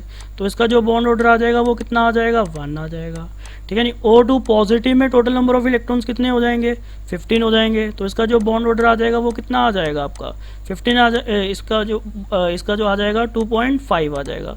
अब O2 पॉजिटिव, O2 2 पॉजिटिव में टोटल नंबर ऑफ इलेक्ट्रॉन्स कितने हो जाएंगे, अब बताइए इसमें टोटल नंबर ऑफ इलेक्ट्रॉन्स हो जाएंगे आपके 16 - 2 14 हो जाएंगे। तो यहाँ पर बॉन्ड ऑर्डर कितना आ जाएगा, 3 आ जाएगा। तो ये तो सीधे सीधे क्वेश्चन हो गया। तो सबसे ज़्यादा स्टेबिलिटी किसकी होगी, O2 2 पॉजिटिव की। उससे कम स्टेबिलिटी किसकी होगी, O2 पॉजिटिव की। उससे कम स्टेबिलिटी किसकी होगी यहाँ पर, O2 की। और उससे कम स्टेबिलिटी किसकी होगी यहाँ पर, O2 नेगेटिव की। और उससे कम स्टेबिलिटी किसकी होगी यहाँ पर, O2 2 नेगेटिव की। आई थिंक ये क्वेश्चन तो आप सभी को समझ आ गया होगा, ठीक है नहीं। आपके सामने दो क्वेश्चंस रखे हैं, arrange the following in the decreasing order of O bond length. तो इसमें बताना आपने कि सबसे ज़्यादा बॉन्ड लेंथ किसकी होगी, ठीक है नहीं, मतलब डिक्रीजिंग ऑर्डर में बताना है, उससे कम किसकी होगी। तो बॉन्ड ऑर्डर बताना, बॉन्ड लेंथ बतानी है O की। तो बॉन्ड लेंथ भी जब बतानी है आपने किसके बेसिस पे बतानी है, सेम किसके बेसिस पे बतानी है आपको, ठीक है नहीं, सेम आपको उसी के बेसिस पे बतानी है, बॉन्ड ऑर्डर की हेल्प से। आई थिंक आप सभी ने ट्राई कर लिया होगा क्वेश्चन। फर्स्टली आप खुद ट्राई करें एक बार, उसके बाद ही सोल्यूशन को देखें, ठीक है नहीं। अभी अब मैं मान के चल रहा हूँ आपने एक बार खुद ट्राई किया है पॉज करके वीडियो को, ठीक है नहीं। तो देखिए यहाँ पर क्या होगा, O बॉन्ड लेंथ का ऑर्डर कैसे निकालना है। पहले तो आप यहाँ पर क्या करिए, बॉन्ड ऑर्डर निकालिए कैसे। पहले तो देखिए O यहाँ पर देखिए ये क्या बनेगा, O2 नेगेटिव बनेगा। अब यहाँ पर देखिए क्या होगा, ये O2 2 नेगेटिव होगा। और एंड ये क्या है आपका, this one is the O2, ठीक है नहीं। और ये वाली जो स्पीशीज़ होती है आपकी, इसको आप बोलते हो, देखो यहाँ पर ये जो स्पीशीज़ होती है O2 2 पॉजिटिव होती है, ठीक है नहीं, क्योंकि ये O2 2 पॉजिटिव 2 नेगेटिव। अब आप देखिए इसका बॉन्ड ऑर्डर तो आप निकाल ही सकते हो। अब आपको मैंने शॉर्ट ट्रिक समझाई हुई है। बॉन्ड ऑर्डर कितना आ जाएगा इसका, यहाँ पर जो टोटल नंबर ऑफ इलेक्ट्रॉन्स है कितने हो चुके हैं, टोटल नंबर ऑफ इलेक्ट्रॉन 17 हो चुके हैं। तो बॉन्ड ऑर्डर कितना आ जाएगा, 1.5। O2 2 नेगेटिव में अगर आप देखोगे टोटल नंबर ऑफ इलेक्ट्रॉन्स कितने हो चुके हैं, 18 हो चुके हैं। तो बॉन्ड ऑर्डर कितना आ जाएगा आपका इसमें, 1। और O2 में अगर आप देखोगे तो टोटल नंबर ऑफ इलेक्ट्रॉन्स कितने हैं, 16। तो यहाँ पर बॉन्ड ऑर्डर कितना आ जाएगा, यहाँ पर बॉन्ड ऑर्डर आ जाएगा आपका 2। और O2 2 नेगेटिव में अगर आप देखोगे यहाँ पर टोटल नंबर ऑफ इलेक्ट्रॉन्स कितने हो चुके हैं, यहाँ पर टोटल नंबर ऑफ इलेक्ट्रॉन्स 14 हो चुके हैं। तो बॉन्ड ऑर्डर कितना आ जाएगा, 3, ठीक है नहीं। तो आप बताइए जो बॉन्ड लेंथ होती है, आपको पता है कि जो रिलेशन होता है कि bond order is inversely proportional होता है ना बॉन्ड लेंथ के, तो ये बताया हुआ है मैंने आपको, ठीक है नहीं। तो यहाँ पर इसका बताइए फिर आंसर क्या होना चाहिए।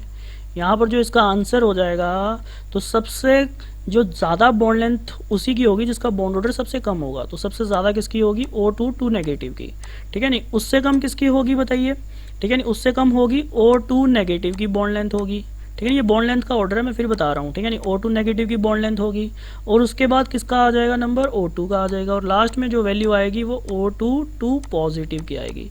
तो ये ध्यान रखिए किसका ऑर्डर है, ऑर्डर ऑफ, मैं लिख देता हूँ, ऑर्डर ऑफ बॉन्ड लेंथ, ठीक है ना। ये बॉन्ड लेंथ का ऑर्डर है। नेक्स्ट देखिए क्वेश्चन क्या है कि N2 से आप इलेक्ट्रॉन निकाल रहे हो, उसमें एनर्जी E1 चाहिए। और NO से इलेक्ट्रॉन निकाल रहे हो तो उसमें आपको एनर्जी E2 चाहिए। तो इसमें बताइए आपको, यहाँ पर बताइए कि किसकी एनर्जी ज़्यादा होगी। तो पता है N2, तो इसका बॉन्ड ऑर्डर कितना आएगा, टोटल नंबर ऑफ इलेक्ट्रॉन्स 14, तो बॉन्ड ऑर्डर 3। N2 पॉजिटिव, अब आप बताइए N2 पॉजिटिव में टोटल नंबर ऑफ इलेक्ट्रॉन्स कितने हो जाएंगे, डेट वन इज 13, तो इसका बॉन्ड ऑर्डर कितना आ जाएगा, 13 है, तो इसका बॉन्ड ऑर्डर आ जाएगा 2.5। अब आप बताइए यहाँ से N2 से N2 पॉजिटिव में जा रहे हो, तो बताइए बॉन्ड ऑर्डर क्या हो रहा है, डिक्रीज़ हो रहा है कि इंक्रीज़ हो रहा है, यानी कि बॉन्ड ऑर्डर डिक्रीज़ हो रहा है। तो अगर बॉन्ड ऑर्डर डिक्रीज़ हो रहा है तो यहाँ पर स्टेबिलिटी क्या हो रही है, डिक्रीज़ हो रही है, ठीक है नहीं। तो स्टेबिलिटी डिक्रीज़ हो रही है तो यहाँ पर E1 की एनर्जी क्या होगी, कम होगी कि ज़्यादा होगी, ठीक है नहीं। स्टेबिलिटी डिक्रीज़ हो रही है, आप स्टेबल सिस्टम की तरफ नहीं जा रहे, अनस्टेबल सिस्टम की तरफ जा रहे हो, तो E1 की एनर्जी ज़्यादा होनी चाहिए ना। जैसे मैं यहाँ पर NO की बात करता हूँ, तो NO में टोटल नंबर ऑफ इलेक्ट्रॉन्स कितने हैं, यहाँ पर टोटल नंबर ऑफ इलेक्ट्रॉन्स आ जाएंगे 7 और 8, ठीक है नहीं। 15 आ जाएंगे तो यहाँ पर बॉन्ड ऑर्डर कितना हो जाएगा, 2.5 हो जाएगा। तो इसका जो बॉन्ड ऑर्डर होगा वो हो जाएगा 2.5। अब NO पॉजिटिव में अगर आप देखोगे इसमें बॉन्ड ऑर्डर कितना आएगा बताइए, इसमें जो बॉन्ड ऑर्डर आएगा आपका 15 माइनस, तो ये हाँ तो 3 आ जाएगा बॉन्ड ऑर्डर, 15 माइनस 1 तो 6, 14 इलेक्ट्रॉन्स, तो बॉन्ड ऑर्डर 3 आ जाएगा। अब बताइए यहाँ पर बॉन्ड ऑर्डर क्या हो रहा है, बढ़ रहा है, तो ये सिस्टम स्टेबिलिटी की तरफ जा रहा है। तो अगर स्टेबिलिटी की तरफ जा रहा है तो ये एनर्जी क्या होगी, E2 की कम होगी ना।